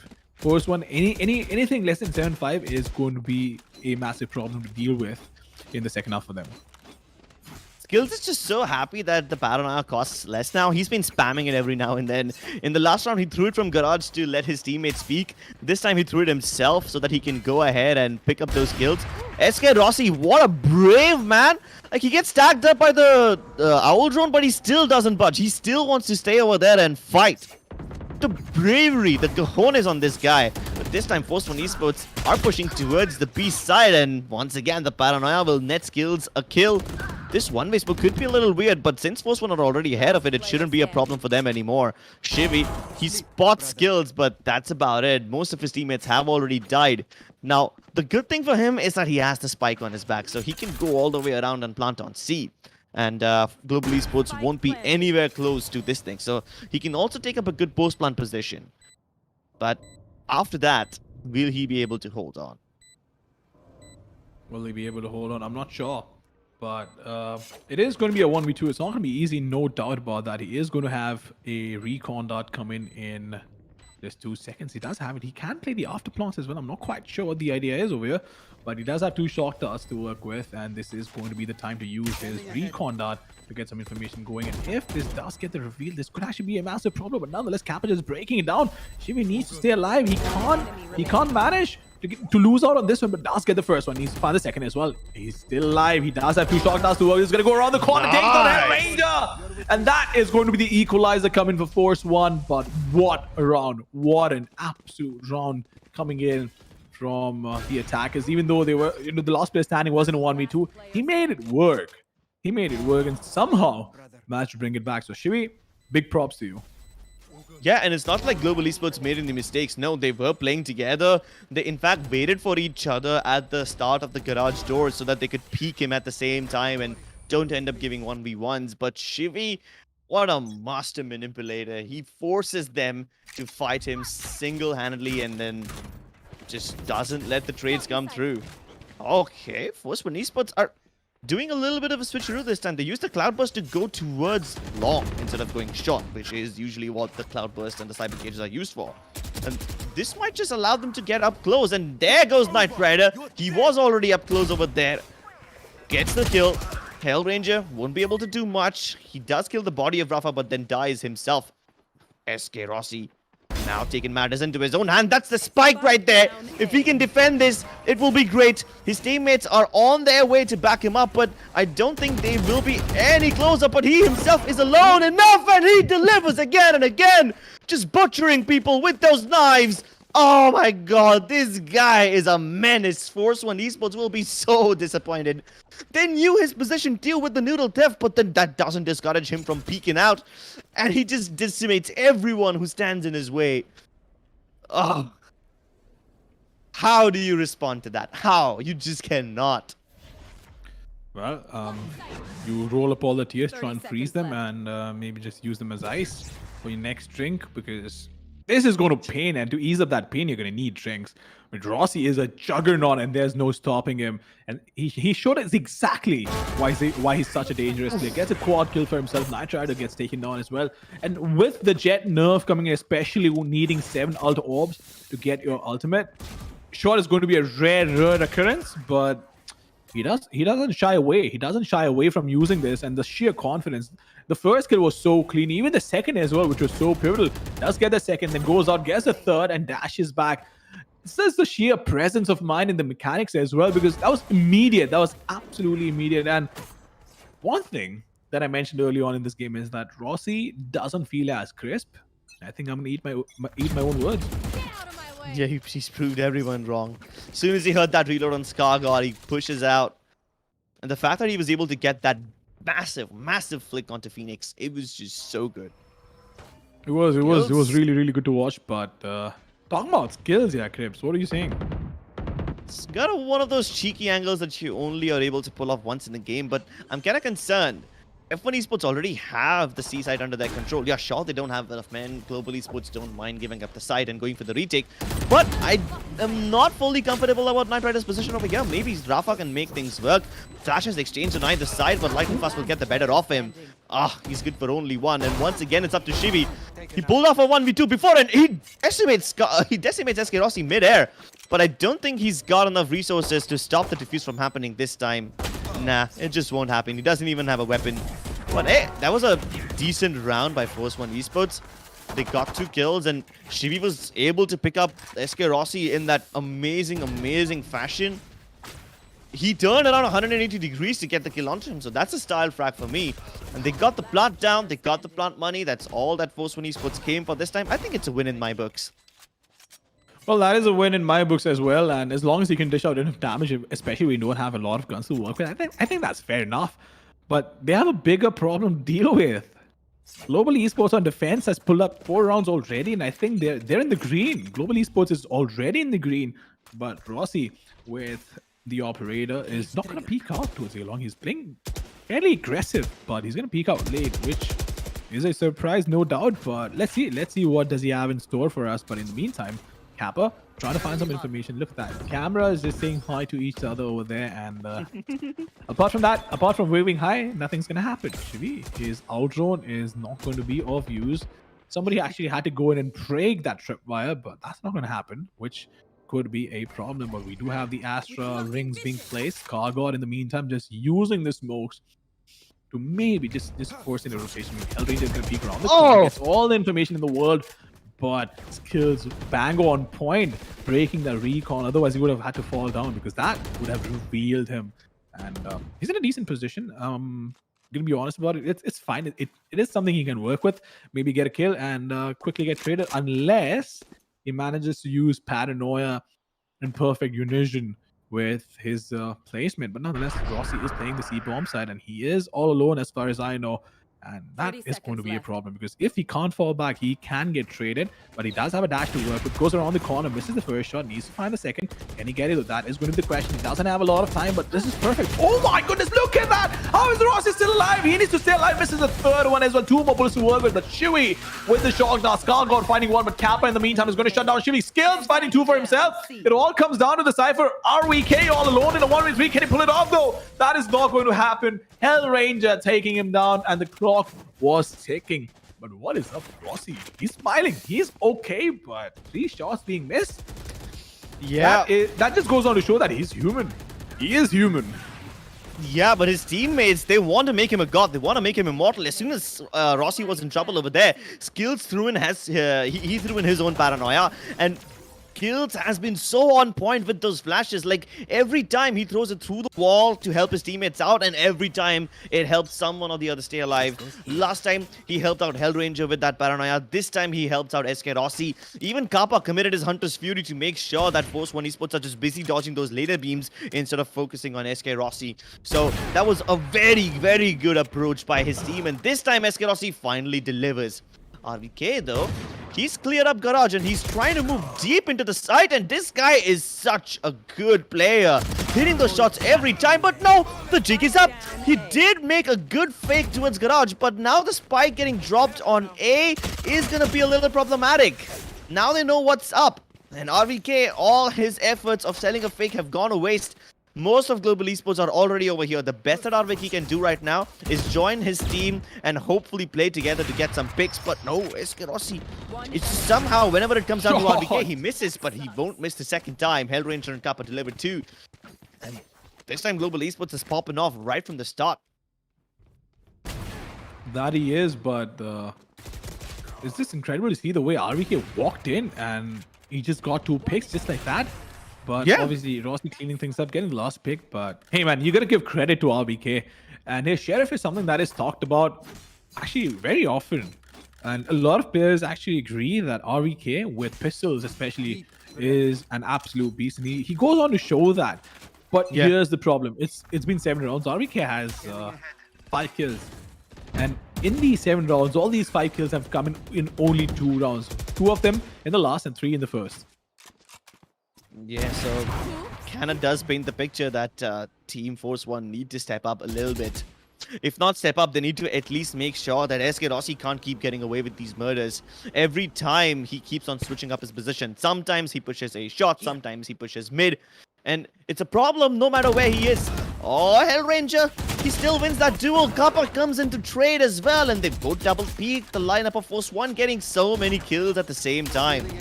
And they want to go for more. He puts down the flash so that he can escape, but even with the information, what do they do? And they can't even escape from this area. SK Rossi is trying to sandwich them from behind. So now, both the players of Force 1 are trapped inside this A lobby. They need to break this site open, or the backstab open. They need to kill something. Nothing is going to come through. It's just a consolation frag for Knight Rider. And the way Global Esports are playing very aggressively right now, it just kind of paints a bad picture in my face. It makes me really, really nervous. The last time Global Esports started to play aggressively in Icebox, that's when the problems for F1 started to pop up. And unfortunately, in Icebox, Global Esports realized that they need aggression a little too late. By that time, F1 Esports already had like 5-6 rounds in the bag. This time, Global Esports start playing aggressively right from the start, so F1 Esports don't even get that little bit of buffer. True indeed, but look at Rossi just going around. the doors, trying to find a pick, but he is gonna fall back, which I believe is actually quite a smart choice because he would have been immediately traded. But I don't know if you noticed this, but in the meantime, Lightning Fast is going to get taken down. So we bang on point with the ultra. Rossi needs to connect these sitters. He cannot be missing those. He needs to fall back as well, but he's going to stay alive. Gets one more. Needs to find more kills. He doesn't have enough to work with. He's going to miss out on one more. He's going to pull out the knives. That is going to be the question. Rafa going around but not committing to it. This is double guessing yourself. Rafa could have found an easy kill on Rossi, but what is up? I'm not quite sure, but Force One, hey, full credit to them, full marks to them for making this happen because we saw 2 initial picks, but Rossi needs to step up right now. He cannot be missing those shots. He got 2, not short. He got the ultimate, but the whiff on C Long was very unfortunate. And imagine the situation. Global Esports is still playing this dominantly with Rossi not being in his prime or not playing his A game. Just imagine how scary they can be. But this also goes on to show that Hellranger skills, Lightning Fast, and Kappa are just so good at getting these rounds, closing them down, and making things work. And I was actually mentioning it in the last round itself because I believe the score was 2-6 or something. And the last round where Hellranger traded out Kappa, he just looked to the right and just smiled. In the meantime, Rossi, every time I say, hey, Rossi is whiffing, he gets superpowers. So I guess for him to frag out, he's probably gonna call me and say, hey mom, I just need you to trash talk me. So maybe a couple of picks here and there. Well, correlation and not causation, Mamba. I believe Rossi was struggling a little bit because they have changed the movement accuracy or the inaccuracy of all the weapons. True. Maybe he's not used to the whole counter strafing yet. So that's all right. I mean, he won't miss every time. This time he delivers. He gets 2 kills on mid. And I gotta admit that even in the last round when Force One Esports was trying to hit the C site, Rossi did not fall back. He was just confident in his abilities to hit the shots. He did not dash out, right? He saved it. He thought he would be able to get those kills. He did not, but that's a different story. But this time, Hellranger has a deep idea that these guys might be hitting the A site, and it seems like he wants to take matters into his own hands. The run and back doesn't get a lot of kills, but it sure scares them. And now they know exactly where Hellranger was, but Lightning Fast baits his position out, uses him as distraction, and Lightning Fast delivers a style frag onto Shivi with the pistol to end things. What a man. Global Esports are just so good at playing off of each other. They are. And Crips, you brought up a magnificent point, which I completely missed out on, by the way. Even though I remembered reading the patch notes and I know the new change that has come in with the counter strafing. But that explains everything. That pretty much explains every single reason why Rossi, every time he's tried to peek out, has been missing that shot. And while it takes some time to get used to, this actually goes on to show that the aggressive operating meta, which we saw even in the Indian circuit, be it Rossi or Deathmaker, for example, is not going to be that viable anymore.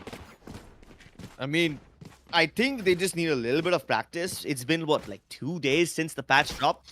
So, yeah, they probably just need a little bit of time, maybe a week or 2, and I think they should be back in their prime.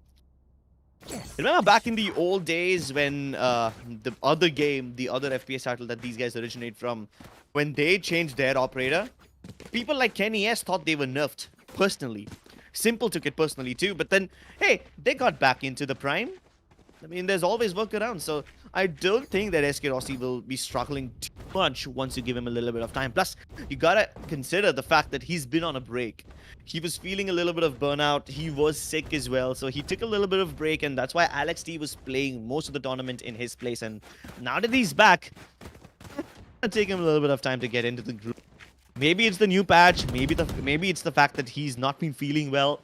So could be a combination of both, but once he gets back online, it should be smooth sailing for Global Esports, and it is smooth sailing already. Like, every time F1 Esports try to figure out what Global Esports are doing, they just get surprised.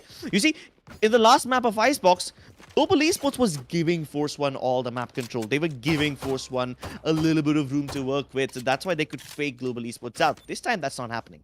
Global Esports are having Hellranger and SK Rossi play in different positions every time.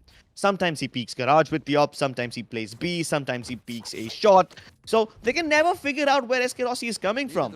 And more than that, they also change the position on skills. Like sometimes he plays up on that little box on garage, sometimes he's playing up on the B side. This time he's on that little green box on C. So they keep switching things up. Then SK Rossi and Skills are the two kind of players that if you put them together, these guys will wreak havoc. A, because Skills has been on point with this paranoia. Every time he saves his teammates from trouble with the flashes. And hey, the paranoia is cheaper now. You can literally start spamming it. It's a cheap price to pay to save a teammate's life. I think even if it was 400 credits, I would still probably use my paranoia to make sure my teammate stays alive. Yeah. Yeah. But here's the point. thing. It's a fair point, obviously. But let's talk about F1 for a bit. Honestly, even though the scoreline looks so dominating in the favor of global esports, I actually feel that F1 has shown resistance, no doubt. We've seen some moments of brilliance from all these players, and I believe that they deserve credit as well. The way they've played in this entire tournament, the fact that they made it to the grand finals, and sure they're struggling. And I pointed this out, in the very beginning when we saw the veto, when we saw the maps and the order of the maps especially. I was confused. I was honestly, I was puzzled. Why did F1 choose to go with Haven? But all of that aside, I think that the way they've played has shown confidence. While we have seen some visible shakiness and a lot of stress on the face, but I believe that is going to fade away eventually with more experience coming in, and I feel that they have a lot of potential. They definitely have a lot of potential. It's just that Definitely. maybe this is not the right time. This might be a little too early, but if they stick around, the next 3 months, next 6 months can actually prove to be really, really good for them because the competition is just rising. You see every single team which has stepped up. It takes time. It's a process. But I genuinely do believe that all the players in F1 actually have the potential to make it big with regards to being one of the best teams in the country. Yeah, these guys have been knocking on the doors of Tier 1 Valorant in India, and I soon feel that the doors will be open, the prayers will be answered. And by Tier 1, I consider the big three over here, the big three being Global, Godlike, and Samurai. And Force One Esports have been giving each and every one of these teams a good run for their money. So, yeah, give them a little bit more time, and Force One Esports definitely will be able to show us some really good stuff. I feel genuine appreciation for RVK because I've seen him since like a year or two now, and he started with plays under the leadership of Mazel. Now that Mazel's in a different team, he picked up a team of his own, and guess what? Even with the underdogs, he is shining like a diamond, and I feel like he will only keep on, becoming brighter and brighter. Like these guys, Knight Rider, he used to play for this Delhi-based team called God Particles at the time. He used to be the default topper over there. He was pretty good, and we have seen how he has become so much better. Shivi, Shivi was a Delhi-based player too, right? Or is Shivi from Mumbai? I'm not really sure where these guys are from, but then the way they've come together and the way they've built something amazing, I feel nothing but genuine appreciation for them. Hellranger with the op. Yeah. Oh, that's weird, right? I'm not sure if that's weird or not, but at this point, whatever it is not looking great. And I like how RVK is just staring at Ross. He's like, hey, what's up, mate? And we have Kappa trying to use the shock dart through the Astral from the Cosmic Divide coming in, and Rafa is just going to be waiting it out with the flashback.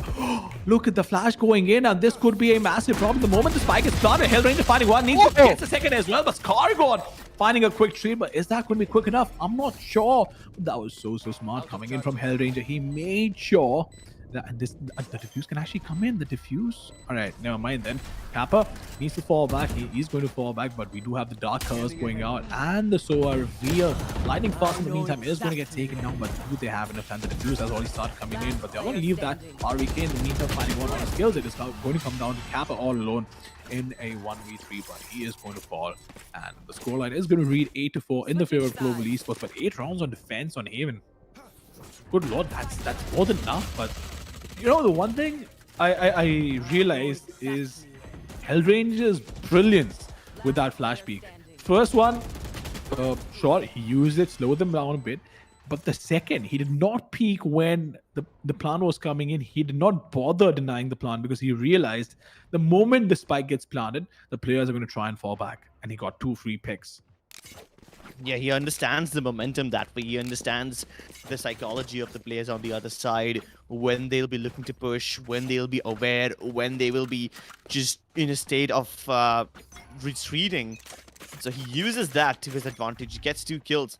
It's just that when the cosmic divide is put in a situation, in a place like that, and you just have players throwing bodies at each other, it just comes down to trades and nothing else. It just comes down to good old firefights, and Force One Esports have the raw firepower to make it work. This time, Hellranger and SK Rossi are going very aggressively towards the A side, but that's not where the final commitment will be. Oh no! This is the problem. They have the picks on the A side, but the spike is still deep in mid. And these guys might be looking to push through even further. Oh, he just doesn't want to stop. SK Rossi wants to go all the way ahead, but he ends up giving up his life to Knight Rider. Now, things can be a little awkward. The hot hands will stop anyone from hiding inside that corner, but Rafa gets the better of Hellranger as he was trying to retreat. It's now a 1v1. Kappa knows where he is, and luckily for him, Rafa does not have any more utility left, so it's just down to firefights. He needs to burst out. Knows exactly where Rafa is. He's playing ring around the rosies with him. And Rafa's just so confused. Kappa knows exactly where he is. The execution comes through. And they pull off the pistol.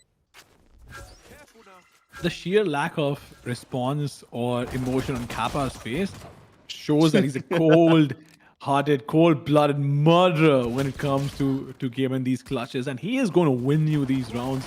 And that is the value of Kappa. And I still remember there were a lot of naysayers when Kappa transitioned to Valorant. There were a lot of questions, and it feels like, whenever he gets these clutches or these crucial rounds, and you see his face, it feels like internally he's fighting every single day to make sure that all these haters are shut up. But then again, he doesn't need to prove it to anyone but himself that he can still compete. And goddamn, he can. He really, really can.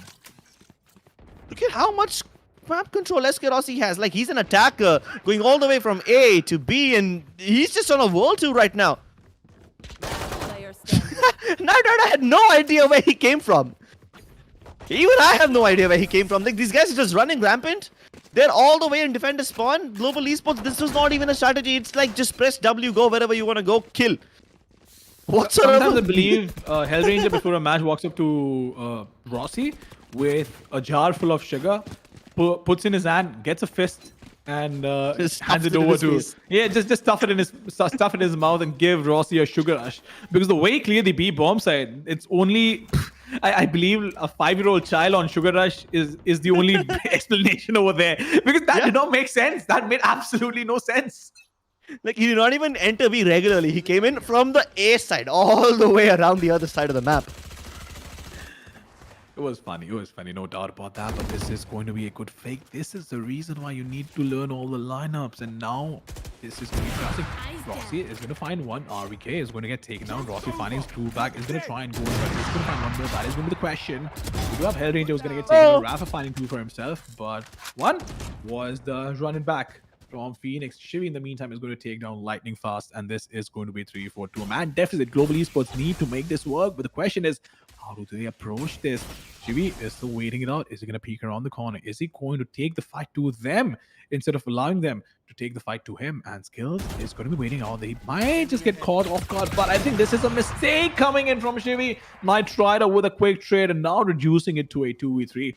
Still, a mad advantage in the favor of Force One Esports, and now we have a rotation coming in. But look at that, though. Look at Rafa being so up close and personal, playing. Oh my goodness, you can't miss those sitters, Rafa. You cannot miss those sitters, and I'm sure there are going to be a lot of laughs and a lot of giggles coming in from Global Esports. But Kappa barely surviving over there, barely clinging on to his life, and Hellranger is cutting off the rotation already. And this is the awareness. Look at that. Scar God, in the meantime, could actually make it to see long, but Kappa is holding that with the up, and he is going to find that pick.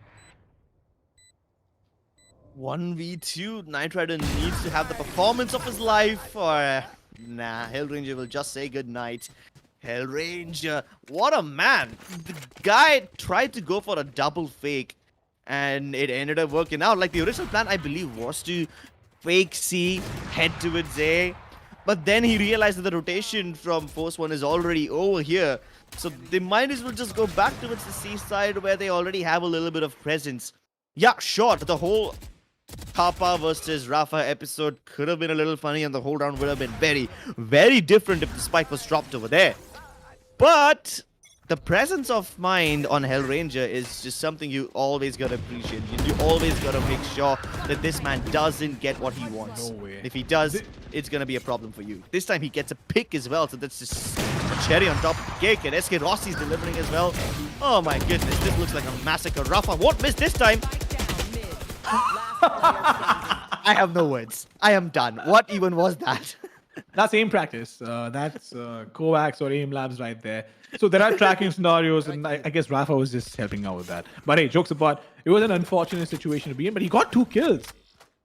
Getting 2 kills over there is more than enough, more than anything or anyone could ask for. But Rossi gets the first, nailed the second, and then just casually walked inside the B bomb side and then fell back. I don't have so much confidence with a Phantom to go in, and Rossi just casually walks in with the operator. He doesn't care. He doesn't give a shit because he's feeling it. He's using it like it's a shotgun, which is a very expensive close-range weapon. But this off-angle could be very interesting. I don't think Scargott will check. He seems to be aware, and the presence of mind is amazing on this guy. Kappa, though, just needs to fall back. Ah! Good stuff. Kappa is going to find the last pick, and yeah, pretty interesting to see the entire way, the way the match is going on. But Hellranger with a smile is not something you get to see very often, unless obviously he's won a tournament and he's just being a little cheeky. Because I love his cheeky humor. But yeah, Rafa was unlucky with the third one, but I think he did his job well. His only job was to go in and cause a little bit of disruption over there, stop Global Esports from having it their way, just try to slow things down, because this was an eco anyway, right? They were hoping they will get some information from this thing and maybe they can use it in the next round, but this time I don't think there will be a next round. The pace at which SK Rossi is going through, it just seems so good. But then Rafa and Skargon, they take the fight to Global Esports. They fight fire with fire. They're pushing all the way down in the attacking spawn. F1 Esports are not giving up. This is the level of aggression I wanted from F1 Esports. They need that confidence, and they're like, you know what? We are done taking shit from Global Esports. Now it's time to hit back.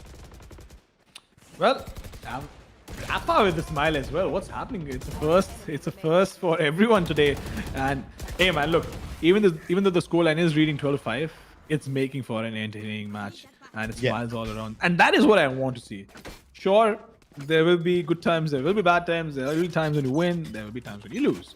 But you need to enjoy the process as well. A lot of times it feels like, hey, man, why are we not able to close it down? But sometimes it just doesn't work out your way. And Hindi में एक चीज कहते हैं देर आए दुरुस्त आए, but यहाँ पे 7 rounds एक के बाद एक इनको जीतने पड़ेंगे. I'm not sure if they're going to be able to pull that off. Yeah, this is the tall order, right? I don't think they've got the manpower to serve this. Oh my god. Speaking of manpower, they get the advantage already. Global Esports want to shut this down right here and now, but Knight Rider maybe can bring it back. Where even is Knight Rider? He wants to make sure nobody can come in from this area. He picks up the Vandal just so that he can play inside the dark cover.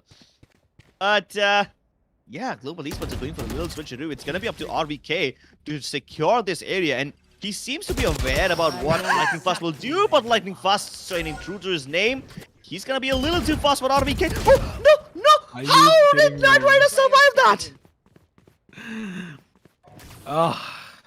That's a multiple. That's a lot of factors working on at the same time, because Hellranger saw the dash. He expected him to go across, but the fact that he got stopped by the box on the side actually threw Hellranger off even more, and that worked out in the favor of Knight Rider, because he could, stop quicker. He could take that fight as well. But nonetheless, it is going to come down to Kappa all alone once again in a 1v2. The spike is down, and look at him. Just big brain plays coming all around. He does have an ult to work with, does have a reveal, but he's not going to use his ult. He's just going to try and creep up, and this is massive. This is incredible to see. And is he going to be able to pull it off? He is going to try and go, and the defuse is coming. But look at that reveal coming up, and Rafa is probably going to get taken down. He's going to get revealed. He's going to go down, and it all comes down to Nitro in a 1v1. And Kappa needs to pull this off. It is going to be a lot of pressure to work with, but does get taken down. But that was brilliant. That was absolutely brilliant coming in. Oh my goodness, actually pull it off. So I was so engrossed in the moment that I completely missed out on the fact that they ran out of time. And the big brain plays, man, Kappa, he went all the way around, came in from the defender spawn entrance of C site, and the reveal to make sure that the blaze wall is rendered useless, it is just perfect.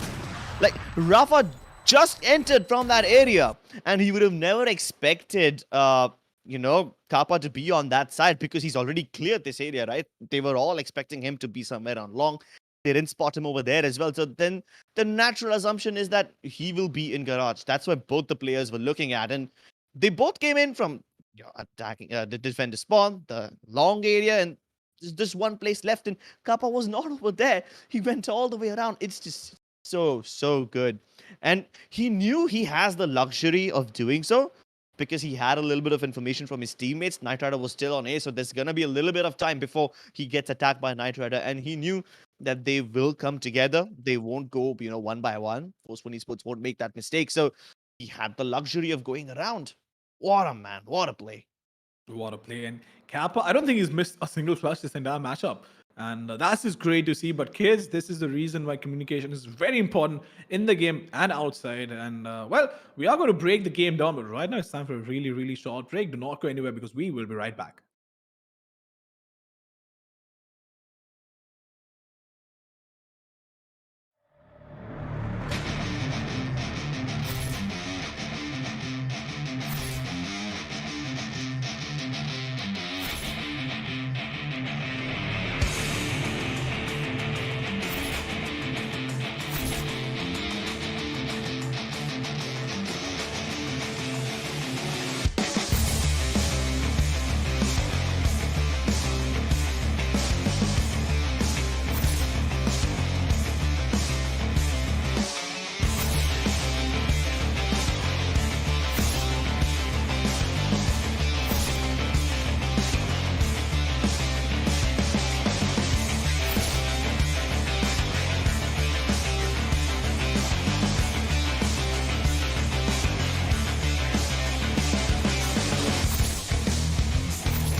The stage is set. We are approaching the end.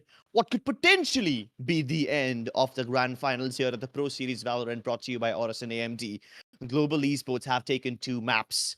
For F1, pinned against a wall with nothing to fall back on, have only one way to go, and that is forward. Can they make it? Well, desperate times call for desperate measures, and we are going to see if F1 have something up the sleeve because this map was their pick. The next map is Global's pick. And I do believe that the first 2 maps were definitely in Global's favor, even though Force One decided to go with Haven. I don't know why, but I believe the last 3 maps can go either way. And if F1 manage to make a comeback and if they manage to keep themselves alive in the tournament, I feel that they might still have a chance, maybe a 10% chance, but still a chance to make a comeback and win the grand finals and be called the ultimate champions. But is that possible? Sure. How likely is it? Not very. So while it's not going to be easy, I've always said I'm a hopeless romantic when it comes to optimism. So I'll always believe. Yeah, and they will need your romance. They will need all your love. They will need all their strength to make it to map number 5. It's not even going to be map number 4. It will be map number 5 if they want to win this one. But first, it's the set. The first obstacle in their way if they want to get to the win. Global Esports, already with a lot of momentum, have been looking stronger and stronger as the game progresses. 6-13 in Icebox, 5-13 in Haven. Do you think Ascent will end on 4-13? Or will Force One actually pull through in this game and take us to bind? I like how you just work like Excel, Microsoft Excel. Just oh yeah, 1, 2, 3. The next one should be 4. But hey, you never know. It might end 13-11. It might end 13-1, or it might go overtime. You never know until the game actually starts. But I don't know why I have this gut feeling that Force One just might be able to inch this one out. But even if they do lose out on this, I believe the scoreline should be around 13-10. But that's highly optimistic. Yeah, I guess optimism is all we need so far. Global Esports, these guys, I swear to God, they keep on changing things up so often that Force One is just not able to keep up. That's what the whole series has been about. They keep innovating, they keep throwing Force One out of their comfort zone, and they just don't let them come back in.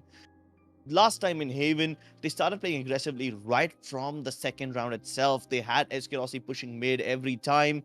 If not every time, they sometimes push the A sewers, sometimes Garage, sometimes even C. So they Force One really don't know what to expect.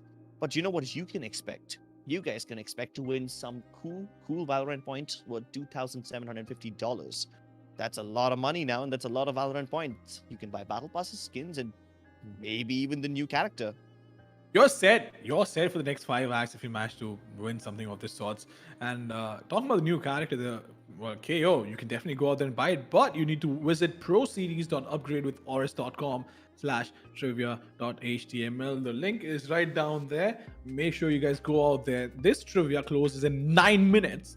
That is at 2:20 p.m. IST. So go out there and participate in the trivia. If you guys get the answers right, you might walk away with some Valorant points, and who knows, you might not have to grind KO, because I certainly didn't. I had early access, so I managed to learn a couple of lineups. And last night when hey man, I don't get to flex a lot, all right? I don't get to flex a lot because I'm a has-been, at least in terms of the competitive circuit, and I enjoy my retirement time on the casting desk where I have a lot of fun with you. But obviously, we do, and it's actually funny to see that we've not been as expressive today as we usually are when we cast together. Yeah. But jokes apart, KO is an incredibly powerful new agent. I've seen the potential, and it's just insane. And we were actually having this discussion before the game actually began, before map number 1, that KO's knife and KO's ult both suppress the opponents, but at the same time, the most important thing is that it cancels out the ult for Jet and Raze. So it doesn't completely cancel it out. You still have it. It's just that you won't be able to use it in the period where you're suppressed. And that's a massive problem, because imagine a Raze using the satchels, coming with a showstopper, and then the KO uses the knife, and the Raze is just flying like this. What do you do with just hands and nothing else? And now I've seen this happen yesterday at least 4 times. And hopefully you will be able to fly, like a little flappy with the wings. It's okay. I have better ways to embarrass myself. Either way, let's just hope Post One Esports don't embarrass themselves over here. They are on. They have their backs against the wall. So I don't know. Will they push through this wall or will they push right through Global Esports? Just rip through their bodies with blood and gore all over their hands and whatnot. I don't know. Maybe they will be able to pull it off. Maybe we'll go to bind. Maybe this will be the end of the series. What do you think is gonna happen? Do you think they have it in them? Yeah, we'll hop into the draft and see what actually happens. But talking about small flappy hands, I guess that's the reason I was called a baby seal a couple of months back. Oh, yeah, I remember the baby seal. I remember baby seal. So Seals there's can't actually fly, there's a backstory which I will discuss. But right now, we have the draft coming. Rafa on Arena, Shivi, Sova, RVK, Killjoy, Scargod on Viper and Knight. No way we're seeing a Yoru here. No, absolutely no way. But if we do It's a see a suicide move. It's all or nothing, dude. I swear to God, Yoru is, in my opinion, the worst character Valorant has. You can use it in pubs. No. You can. I actually don't agree with that. Okay, no, I mean, okay, it's a big gamble. Every time with Yoru, it's a big gamble. So, I don't know, man. All right, let me put it this way: Yoru is the best lurker this game can ever have, ever, and like by ever I mean absolutely ever. You could be on B bomb side in the next 1 second. You can be on the A bomb side. Yeah, but then you can use him passively, sure. But then, making those outplays work, playing very aggressively the way Knight Rider does. I don't know if that's his playstyle, but either way, no Yoru comes through. Most of the agents that are selected are pretty standard. You know, there's not too much scope of innovation in Ascent. There is a Viper that they have picked up, so yeah, there's a little bit of controller magic happening over there. But other than that, nothing really to write home about. Let's just jump right into the game and see what we have on our hands over here. On our hands, well, I'm not sure about us, but Global Esports sure do have blood on their hands because they've been bleeding F1 out since game 1. And F1 has been struggling with this, but look at this. Everyone on Global Esports' side is just so calm and composed. And in the meantime, Rossi, this man is a monster who's been sleeping today, but the rest of the lineup has stepped up, especially Skills has been playing out of his mind, and it's just great to see. But obviously, we're going to talk about F1, who need to make this work somehow. But Breach and Astra, is there going to be a crowd welcoming? What? Are you kidding me? Rossi doesn't care. He's going to get taken down though, and that was a good trade. That was definitely a good trade. Yeah, but Breach, after getting nerfed, still being viable? Question mark, question mark. There's a question mark for Kappa as well because he doesn't check the angle. RVK gets the better of him. And Global Esports, they still have the spike, but they just managed to equalize the man advantage. RVK has been picked off on market. It's just going to be down to Shivi, who has a big responsibility to either stay alive or defend the B side with everything he's got. And so far, he's doing a decent enough job, boiling it down to a 2v2. Post One do have the HP advantage. Skills is pretty low on health. He's bleeding internally, and they haven't planted the spike. No, the rotation's already here. That aftershock will discourage Scargod from peeking, but now he's in that corner, and Global Esports are trapped. They need to win these fights. Scargod overextends. That shouldn't have been possible. Skills was very low on HP. He should have been able to get that kill, but they overextend, and now this is a problem. He delivers yet again at 16 HP. I am just so mad right now. How is he able to pull this off again and again? I'm not sure. But the fact that he does it is just great to watch. And Rossi, I like how he's just standing there still. He didn't try and battle that because he knew all he had to do was connect one shot to the chest and guarantee that kill. So that was actually good intent coming in. But talking about these rounds, Global Esports somehow making work and Skills getting a quad kill with the Frenzy. It's just really insane to watch. But this is something that I mentioned, right? Skill has been playing out of his mind, and I mentioned that before the first round started, and it's just great to see that everyone has been stepping up. But Global Esports, while they're off to a flying start, they need to carry on with this. But Rafa is going to try and fall back. Will get taken down by Skills, and whoa. Okay, Scargod is going to get destroyed right there, and Rossi trying to move in. He's going to get taken down, but Hellranger with a quick trade. It is all going to come down to 2 players and 2 players only, and that is going to be Knight Rider along with his teammate. That is RBK, but this is going to get taken down. Nope, he is going to find the kill, and RBK all alone with the Sheriff is going to try and bring it back. But is that going to happen? That is going to be the question. Kappa has given away some information, but is it going to get taken down? I don't think so. Oh, nice try, but Kappa is going to clean things up. And Trips, what do you think? What do you think with the start that F1 has? Do you think momentum is going to swing back in their favor? I feel like they need to just be able to adapt to what Global Esports is doing. They do something different every time. The fact that F1 Esports made that massive blunder in the pistol round, even though they had the advantage, I hope they don't get ahead of themselves over there. Like, we have established in Haven that Force 1 Esports need to play a little more aggressively and need to stop giving Global Esports all the map control. And while that is a win condition, I just hope that in the process of playing aggressively, they don't overextend. I mean, there's a delicate balance that they need to strike. And I hope they're able to do it. Finally, Force 1 Esports, these guys have the better weaponry, but now that Global Esports have their ultimates online, how do they respond? There's no Cosmic Divide yet on the side of Global Esports, so they still will have to go ahead and rely on only the Nebulas, but RVK gets detained. At least it takes down 2 people before he finally goes down, so that's nice. But Hellranger is blinding the living shit out of Rafa, but he still takes him down. And look at the expression on Hellranger's face. It just tells you everything you need to know. It was a very, very blind shot, and Rafa, with only his intuition and sixth sense, is able to pull it off. Can Kappa pull off this thing, though? They're playing a very good crossfire over here. He spots one player out towards Heavens, but has no idea that Knight Rider is very close to him. So he's going to try and go ahead, close the door on Market, but Knight Rider is about to peek him, and he's looking the wrong way. Well, Kappa is going to be a little fortunate that he got backstab, but I believe you can only expect so much from one player every single time he's in clutch. And 1v3s are more often than not going to be lost, but Rossi, in the meantime, managed to find a frag for himself, and Hellranger would have been livid the way he got taken down. But Rafa, he was running around, and the new update was supposed to increase the running inaccuracy, but somehow it works out. So quite precise gunplay, no doubt about that. And all the jokes apart, FM do manage to find a round for themselves. They do have a decent buy as well. So I'm not quite sure what the idea is going to be, but look at Rossi. Holy hell. This guy, there's no stopping him. There is no stopping, but hey, maybe all this agility that Force 1 Esports are dumping on them will stop them. At least for now, because they are falling back already. SK Rossi, he's going to stay in binary and he will try to make as much noise as possible. Meanwhile, the rest of his team continues to go towards B. At least the spike is headed over there. The Owl Drone doesn't spot anyone, but then Kappa commits an Owl Drone of his own in an attempt to still sell the fake, in an attempt to show Force 1 Esports that they are indeed still present over here. And hold on, this might just be a double fake, especially with SK Rossi getting that opening kill. Might just make things a little easier, but Scarver, what a flick onto Kappa. That is disgusting. That is nutty as hell. But hold on. Hellranger's alone over here. His teammates are not with him. And maybe Skills can pick off Knight Rider. He doesn't see anyone over here. He probably won't check the angle and he gets punished.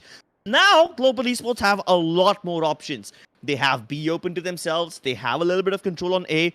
With 30 seconds left, though, they need to make a decision. The only thing working in the favor of Global Esports right now is the fact that Force 1 are split up with no trading potential. If they hit Scargod right here and now, they should be able to get A-site in their control. And I think A will have a pretty easy time. They're just waiting for Skills to make a move, but you need to check the angle. You need to check the angle. No, he doesn't. Oh, but he still gets it. Scargod could have turned this into a 2v2. Unfortunately, it just won't go in his favor. And now they have a tall order on their hands. Can they fulfill it? It is going to be difficult, no doubt about that. But look at the Lightning Fast knows the game so well. He knew for a fact, no, he's not going to get field over there, and Kappa's going to get taken down. Actually, never mind. Shivi's going to get taken out for some reason. I call him Kappa, but Shivi is going to go down. And RBK in a 1v3 needs to clutch this, but information's been relayed, and they know he is towards a shot. But the question is, how does he approach this? The gravity well coming in. It is not going to be easy, but RBK, I guess he's just going to try and fall back. Save this Phantom up for the next round because it's not going to be easy, but he wants to hold a shot. He wants to wait for somebody who might peek around, but is this going to be a good bet? Laying on a shot and trying to take this fight. I'm not sure if this is a good idea because if he gets taken down over here, this is going to be a problem. Yep. No weapon saved. Staying alive after the explosion means you don't have money as well. Yeah, that does look a little rough for Force 1 Esports now, doesn't it? They got one round in the bag. They thought they had the buy round and everything working for them, but then Global Esports hit them back immediately after, and that's going to crumble their economy.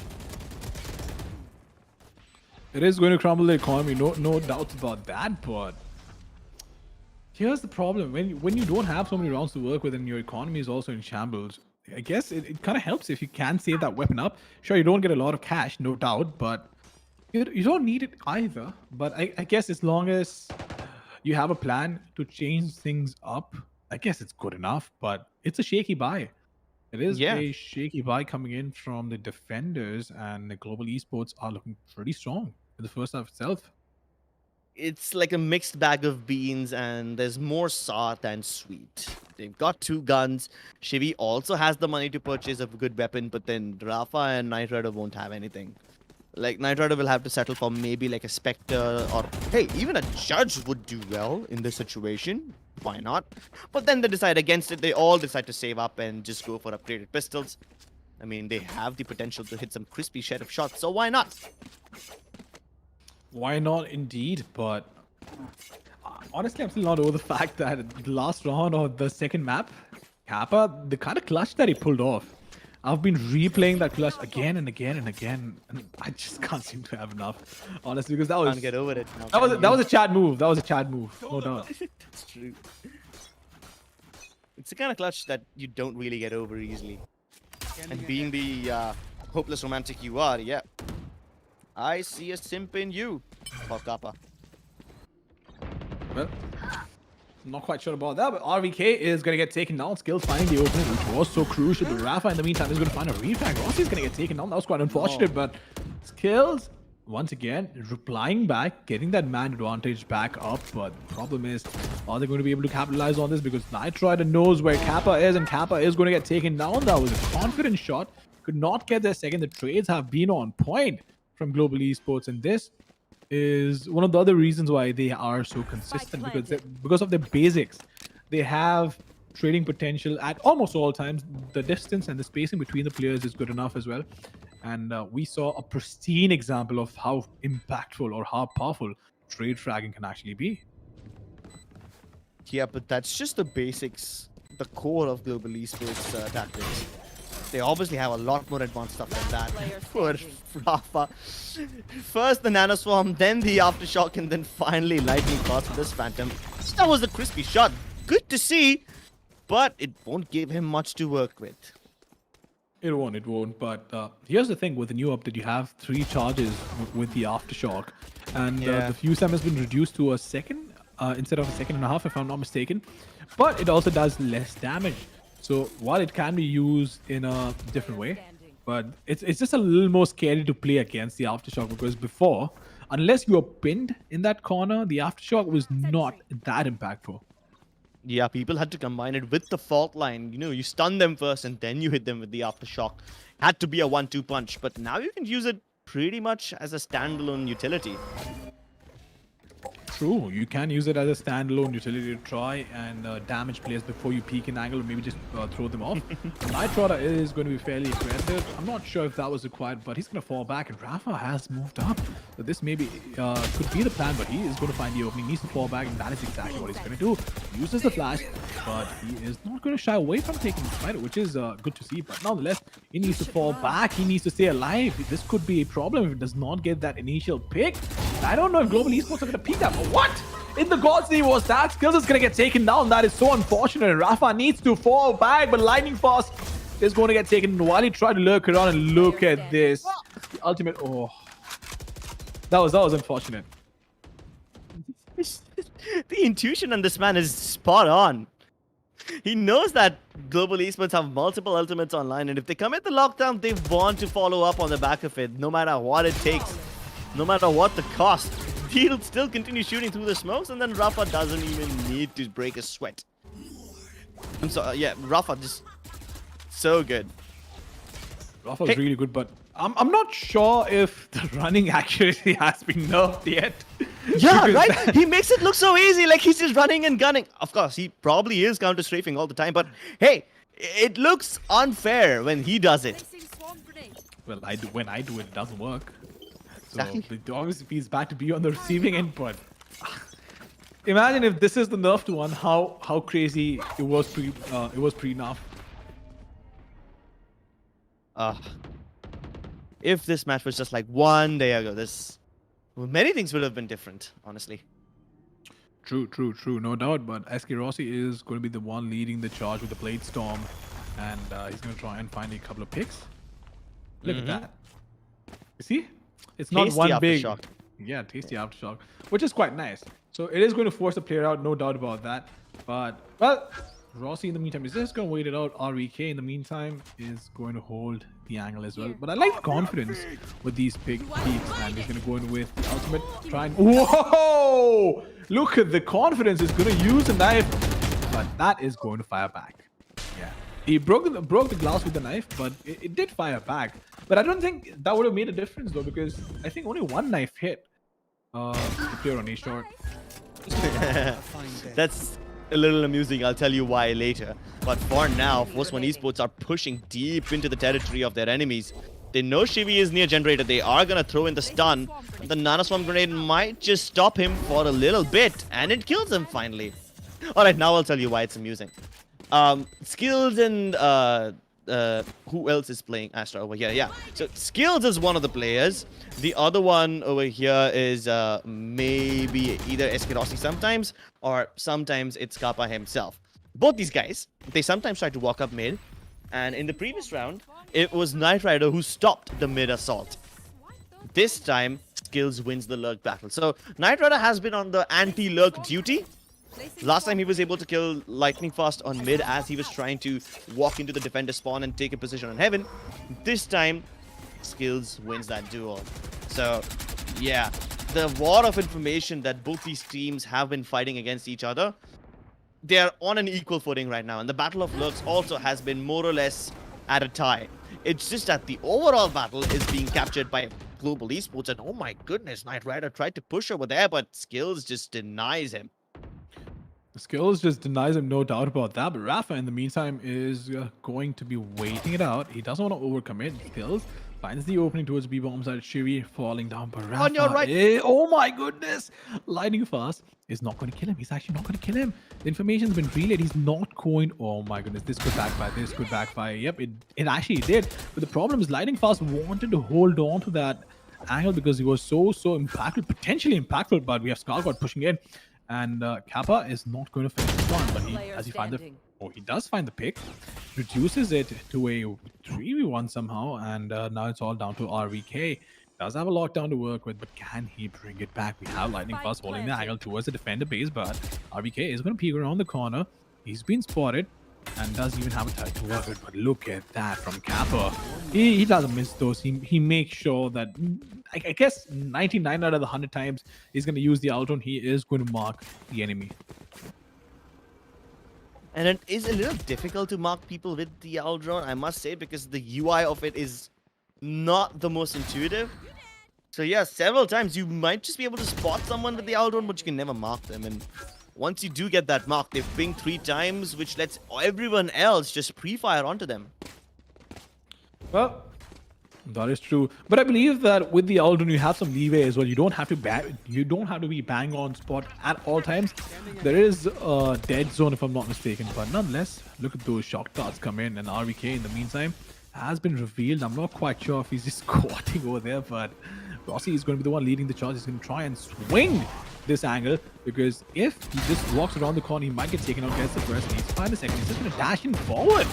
Well, that's a direction you can dash in, certainly. Gets the second. You have a lurk coming in, but Lightning Fast is going to find 2 of the easiest kills of his life. And once again, it all comes down to a 1v5 Knight Rider all alone, and he is going to fall down to Lightning Fast. So, good luck. Good mid-hold coming in from Lightning Fast. My goodness, I don't think Force One ever expected that to come through. Like, sure, they knew that there were people on the A side. Sure, they knew that they were being assaulted, and maybe they thought a backstab could work, but then Lightning Fast, who would have expected him to be on B Link when most of his team is already on A? Like, sure, they knew that there would be lurkers, but they thought they would be somewhere else, not over there. What a man. What a lurk. Or anti-lurk, should I say, in this situation. Well, I'm not sure if it's a lurk or an anti-lurk, but whatever that was, that worked out really, really well. And Rossi, in the meantime, trying to find that initial pick, is going to get taken down. And now, Shiwi with the earth, but the defender lockdown is coming in. And that is going to buy them so much time. But, well, we have Kappa, lightning fast, and the Killjoy. We're going to try and make their way towards B bombs. But do they have enough time? Skills has obviously been playing out of his mind. And now the attacker lockdown coming in. This is going to be interesting to see. This is definitely going to be interesting. But is the Jet going to overcommit this? 3 seconds and they start moving in, which is going to give them free control of the side. Ooh, oh my goodness. That is so unfortunate. That's a Killjoy diff right there. If I see something. RVK, he continues to deliver. Oh no, Kappa, he's committed to this ultimate. Puts it back. Alright then, Kappa. You can't clutch out rounds like this. There's so much utility being dumped at him, but he just doesn't bother. He continues hustling through it, unfazed, fully deterred, and finally someone will put his killing spree to an end. Jesus, that looks scary for a second. Like, what? All was not thrown at him. He had gravity stars. The gravity fell, and the stun. So many Astro Stars on him. There were shock darts. There were people who were rushing at him at the same time, and there was Oppers who were staring at him in the face, but he still wins those duels. Like, this is ridiculous, the amount of skill on this guy. Sure, Global Esports lose that round, but hey, they made it very, very expensive for Force 1. And the fact that Force 1 had to commit 2 of their ultimates, they had to use the Lockdown and the Hunter's Fury, that's just brilliant. Yeah, I mean, see, even if you lose a round, it's crucial that you cause enough damage to the opposition so that they can't snowball on the win, on the round win, and they can't build up an economy or they can't use their utility. So I guess it all comes down to how well do you stick to your basics. Because again, I've mentioned that even with just trade fragging and decent communication, you can take down most of the teams in the country. But look at the flash and dash being on point, Rossi finding a kill, and Hellranger finding that assist. But in the meantime, Nitroid is going to try to play a little aggressive. Rossi is going to get slapped by Shivy, and suddenly it's a 3v3. But we do have the Cosmic Divide coming in from the attackers, and this could be a problem. Is this a fake? Wait a minute. This could very well be a fake, but we don't have a commit coming from either of these places. Kappa, in the meantime, finding one for himself, and this was just to throw them off. Brilliant! Yeah, dude. Like, imagine using a Cosmic Divide to fake them out, and Rafa is just gonna be so confused right now because he's seeing more utility being dumped at him, but maybe he's in the right spot. Maybe this was the plan to go to the A side, but just a little late, and now Rafa couldn't even do much. Even Knight Rider won't be able to do anything because there's people right here at the mouth of heaven to stop him. And this was such a weird round by Global Esports too. Like, if it throws me off guard, it definitely will throw Force 1 off guard. The ill-timed Cosmic Divide deliberately to sell the fake. And then you've got players inside of mid, you've got skills inside of B, and Global Esports is just all over the place. Force 1 do not know what to make of that information. You know, we always say, it's a war of information. Yeah, you need more information to make good decisions. This time, Force 1 had way too much information. It was overloaded.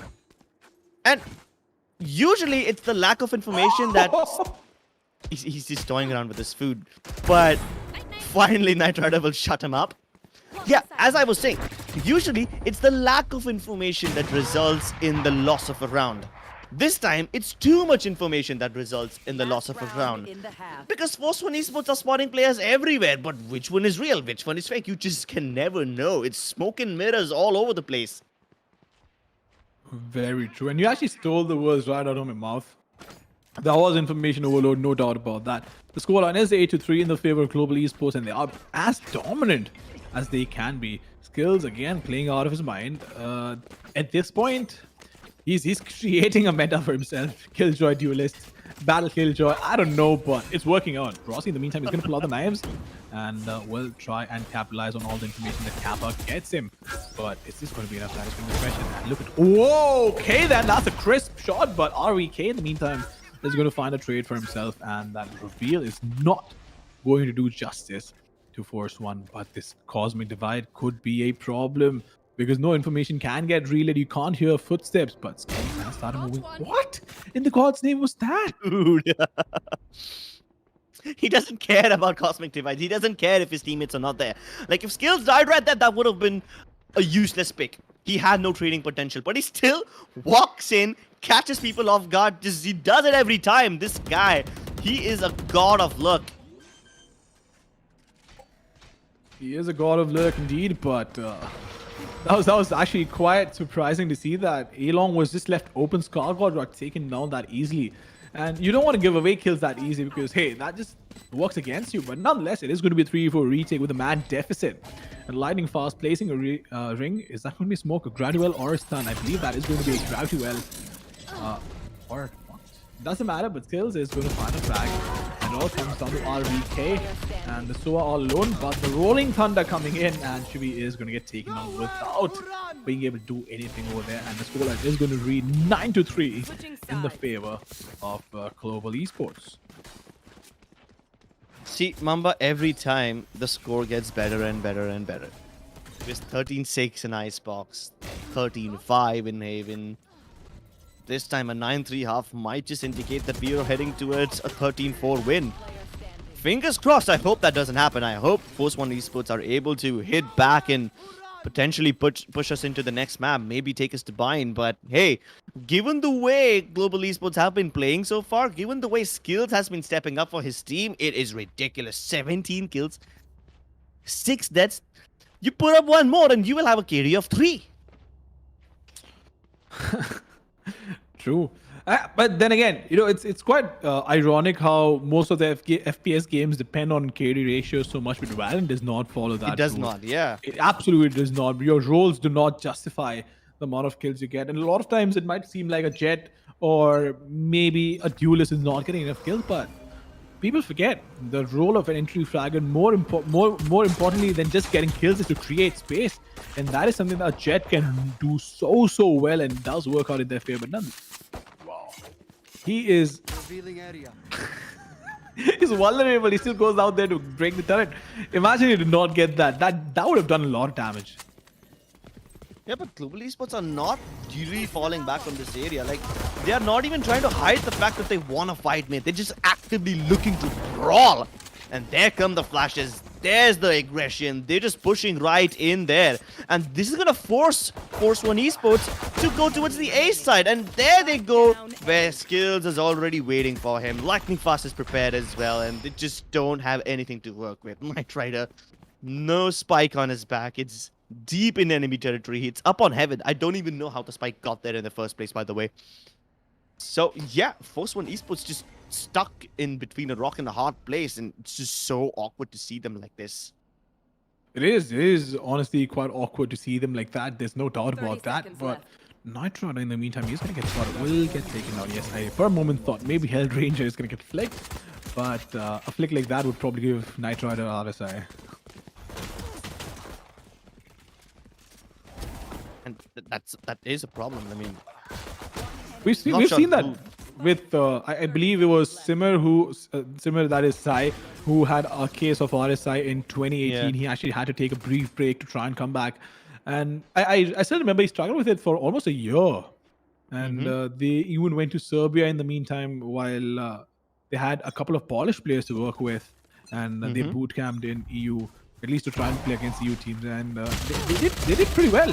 But getting back to what we have at hand over here, Rossi finding the initial pick is going to get quickly traded out. Scargo finding 2 for himself, but Kappa is going to answer back with a pick onto RVK, and it is still a 3v3. Shivi in the meantime is going to use the out roam, but he's a little too exposed from it. If the Reina falls down, Shivi is going to be caught with his pants down as well. But nonetheless, he is finding information towards A shot. But look at Hell Ranger. Oh my goodness, this could be huge.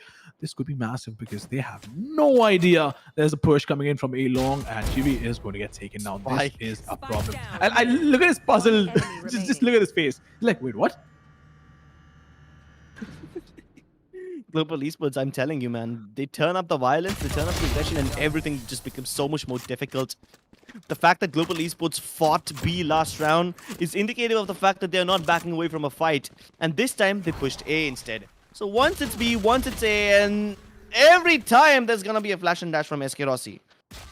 So you better be prepared for that. But then, after SK Rossi died, Force One Esports thought, okay, this is the end of the aggression. Now Global Esports will take it nice and slow. They will play in a more disciplined and methodical way. And just when they think they're safe, bam! Hell Ranger strikes again. Look, this is it's not like this isn't methodical. Sure, disciplined? Maybe not. This is surgical. This is not methodical. This is surgical. Oh my lord, Rossi is going to be livid because of that. He is going to be so upset. Running headshot. Sure, Riot. Sure. With the Sheriff too, not even with a Look at his Spectre or face, any look at his spray face. weapon. While he was blinded. That's just... Yeah, that's a bullshit move if I've ever seen one. But Post One Esports wants to push toward Garden again. And now I'm not fully in in agreement with this decision. Hellranger has the easiest 3k of his life, and again, they push over here with the spike. I don't know why. Yeah, sure, they can have one of their players push up there just to create a distraction and maybe get the spike down the regular way, but all of them going over there, it makes spike impossible to retrieve. It was impossible to retrieve for Night Rider in the previous round. Now it's going to be impossible for RBK, and it's just so easy for Global Esports when all of them walk into Hellranger's crosshair like that. That is true, but it all comes down to RVK with the Sheriff. Look at Lightning Fast playing behind the turret, and trust me, playing behind the turret is literally playing with 250 HP. It's very annoying. At least in Punks, obviously. In professional matches, players can aim better than us. No wonder. Otherwise, we would have been on the other side of the camera and maybe on the server as well, Chris. But that shot, oh my goodness. You know, I like how the production always shows all of these things in slow motion because they know the impact this can have. Oh, man. What did we say, Mamba? 13-6, 13-5? I thought it would be 13-4, but maybe this will be even worse. And it's the same flash and dash again. Rossi just keeps on repeating the same thing over and over again, and he still walks away with the kill, even though they were fully prepared for it. This time, Kappa won't let them through. The air is just gonna just start spamming. And Lightning Fast again. He returns the favor with a running headshot of his own. Knight Rider wants to go deep into enemy territory. He's already towards lane 2. And Kappa's just too busy dealing with the players still coming through B main. Finally, Force One Esports are able to brute force their way into a site, but this isn't over yet. Knight Rider tries to dodge that flash, but oh my goodness, there's a massive earthquake. And they better be prepared because they're about to shake this whole thing up. True indeed, but that Rolling Thunder was so on point. Both the ults we actually saw from Hellranger have been on absolute point. And I like how Rossi goes in and gets one kill. My job's done. I'm done for the round. I'm just going to chill out. But we do have our champions, ladies and gentlemen. Global Esports winning the matchup 3-0 up against Force One Esports. And F1, while they are going to be upset, while they are going to be really upset, we have Global Esports who just styled into the finals, won 3-0, and in an even more dominant manner. Every single map got more and more dominant. Ascent was more one-sided than we ever thought could be possible because Icebox is apparently Global's one of the favorite maps to play on. But Ascent was a complete different scenario. They dominated. They absolutely dominated F1. Yeah, and it did not feel like Global Esports were on the defensive side. Like, in the pistol round, they have 3 people rush out of B main. Next time, they have 2 people rush out of A main. And every time, no matter where you are, no matter what part of the map you're in, you will always have SK Rossi flashing and dashing.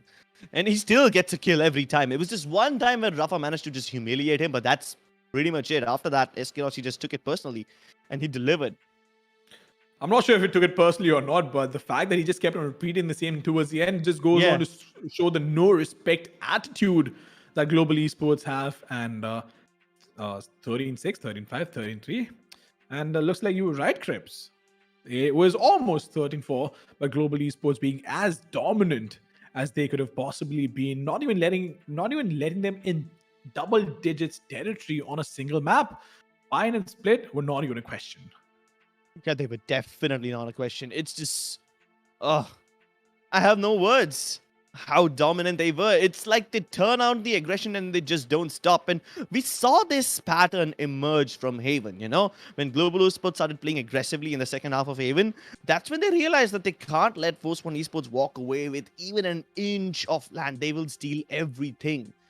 And that's what it was. The entirety of Ascent was just Global Esports pressing W. Like, you remember that one round where I was super confused, right? Global Esports were all over the place. That fake Cosmic Divide came through and every one of Global Esports in different parts of the map. Yeah, that is indicative of the fact that Global Esports just want to press W and press mouse 1 in the end. Doesn't matter how, doesn't matter where. They just want to push. They want to choke Force One Esports with everything they've got, with all 5 fingers, and from every different direction as well. So they've got nowhere left to run, nowhere left to hide. That is true. There was nowhere left to run, nowhere left to hide. And the kind of aggression, the domination, the determination, the grit. I mean, Global Esports, they go out to check every tick box possible. But while we've sung enough praises for Global Esports, I do want to talk about FN. Even now, I believe they have the potential, though they were beaten up, black and blue. No doubt they were dominated and they couldn't stand a chance against Global. The numbers don't lie, but Force One, with the players they have, they can definitely bounce back. Maybe not the next tournament, but in a couple for sure. Yeah, I do see potential in Force One Esports, and I hope they find themselves. I hope they find their rhythm.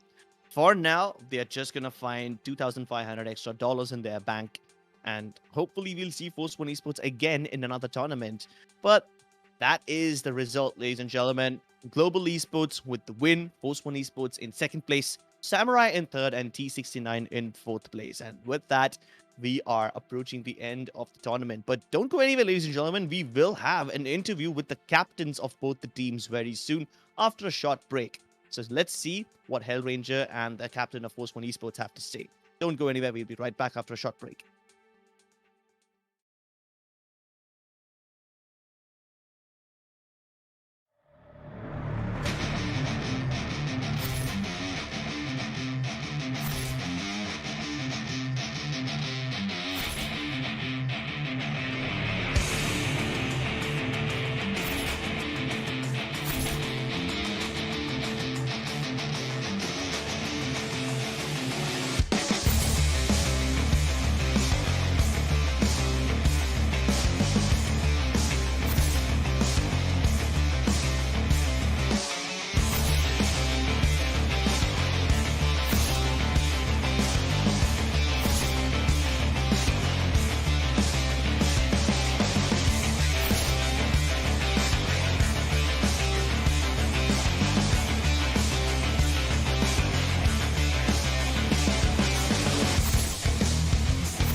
Welcome back to Pro Series Valorant, ladies and gentlemen, brought to you by AORUS and AMD.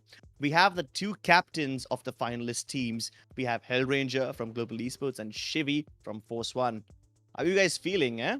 Hellranger, first of all, congratulations. I know you guys gonna be feeling well, but what's the scene like? What is the... How do I say this? I think I'll switch to Hindi. Mahal kaisa hai? वहाँ पे. माहौल ठीक है like we are right now more focused on figuring out the new meta before the upcoming events. It's good we won this event, we just need to keep improving. So right now our focus is what's next on the next meta basically. And yeah, बाकी तो अच्छा ही है, event जीत गए, we are all happy.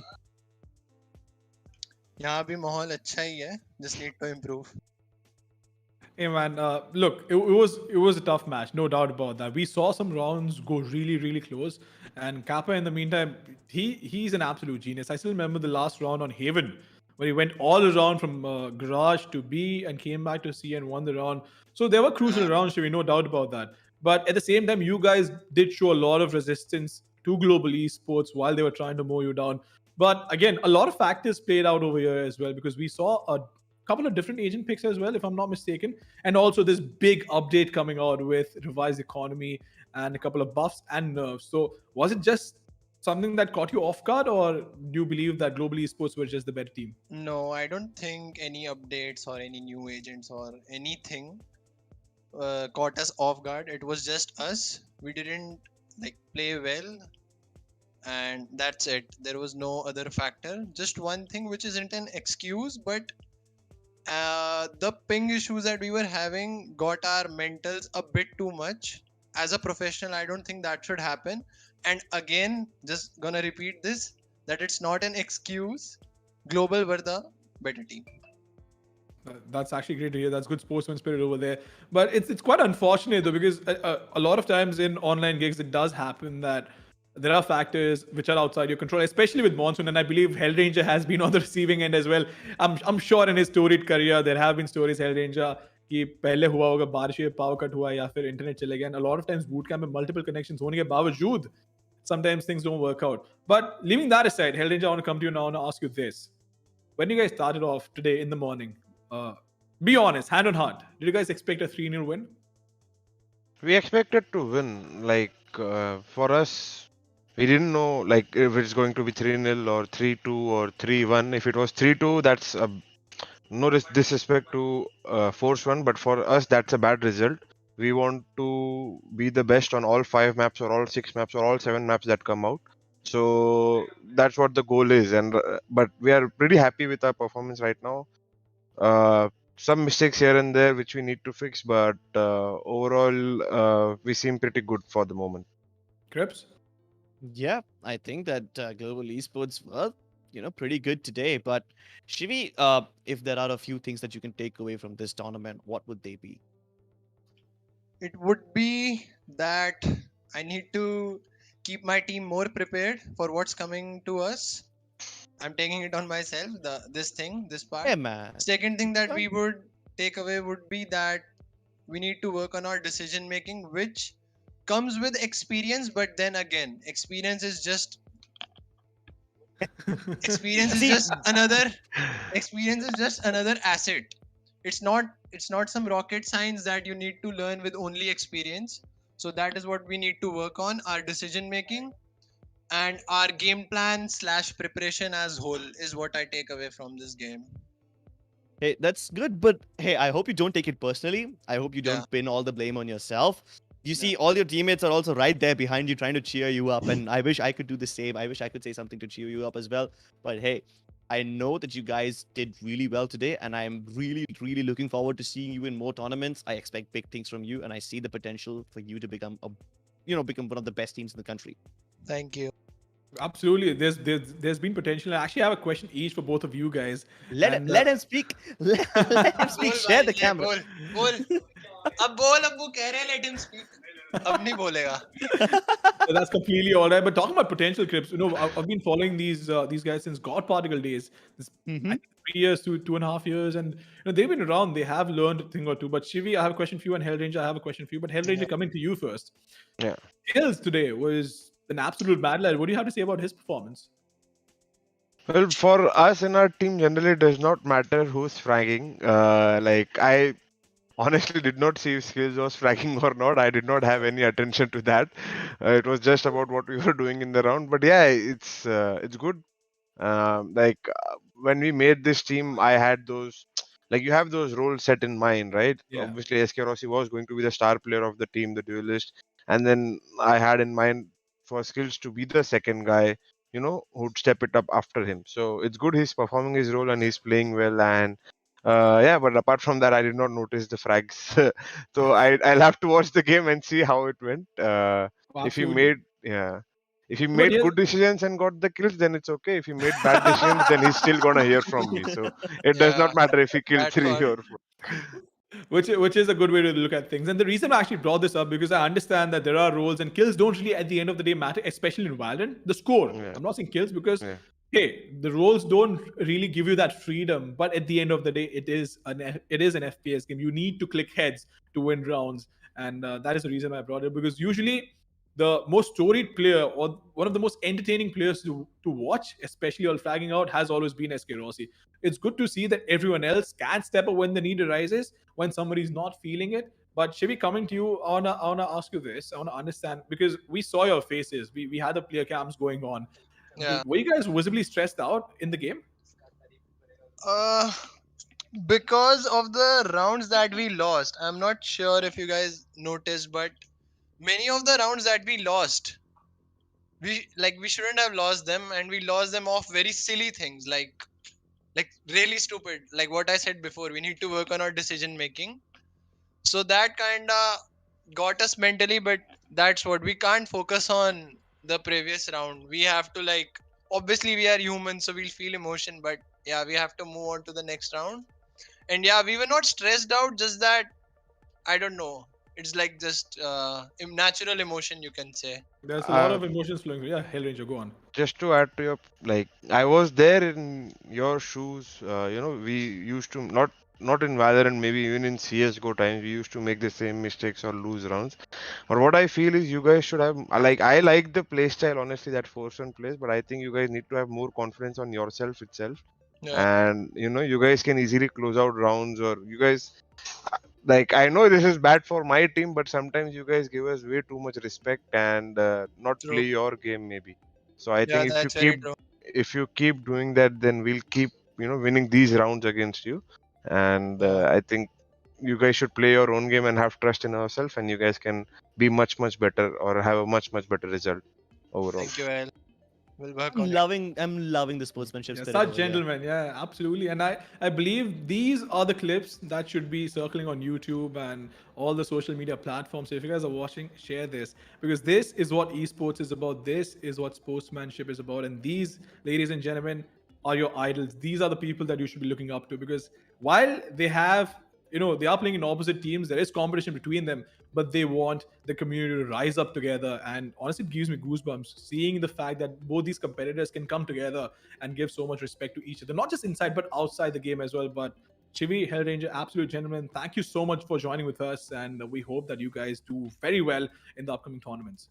Thank you, Mamba. We will try. Actually, we will. Yeah. Hellranger, congratulations to you as well. Thank Congrats, you, Al. Mama. Thank you, Shivi. Thank All you, right, guys. good Thank you luck, for having guys. us here. Yeah, it was Bye a bye. pleasure having you here, and we wish you the best of luck for your future. Absolutely, but Crips, what gentlemen! I loved it. I absolutely loved it, and I'm not gonna lie, I had goosebumps all over my body, and I had it. Lasted 30 more seconds, I would have probably had misty eyes because this is no. I'll tell you why. I'll tell you why. Because players like Shivi, players like Hellranger, who've been around for such a long time, while we have massive tournaments, we have big prize pools right now. When these guys started off, they had nothing but a pat on the back, and this is pure passion. This is real esports. It's not shit talking out there. It's not trash talking your opposition. Sure, there's banter, no doubt about that. But when the time comes to step up and be a true flag bearer of Gentlemen. the game, Yeah. they did. They absolutely did. And I love the fact that Hellranger had words of encouragement for Shivi and F1 in general. So I loved it. Yeah, man. It was such a heartwarming moment. I really wish I could go out there and hug these guys because such wholesomeness in this entire discussion. I love it. And especially from Shivi and Hellranger. I love it how Hellranger was, also like trying to cheer up Shivi because clearly he was taking the loss a little too hard. But hey, I feel like these guys can really bounce. I feel like Post One Esports can come back in the future tournaments. And of course, this is not going to be the last tournament that AORUS and AMD host. There will be many more events coming up in the future as well. Absolutely, but I guess that pretty much brings the tournament and the day to an end. Krebs, it was a lot of fun sharing the desk with you once again. Casting for all of you lovely people out there still watching. Thank you so much, and obviously I'm going to take this opportunity to thank everyone who's involved in the tournament, starting off with the people who made it possible, AORUS and AMD, for giving us a platform, giving the players a platform to go out there and showcase their skills. Thank you so much, Krebs. I thank you as well, and the entire production crew. Bang on point with everything that happened. So big shout out to them as well. But I guess that is going to be it, ladies and gentlemen. Until the next time, it is going to be Mom and Krebs signing off.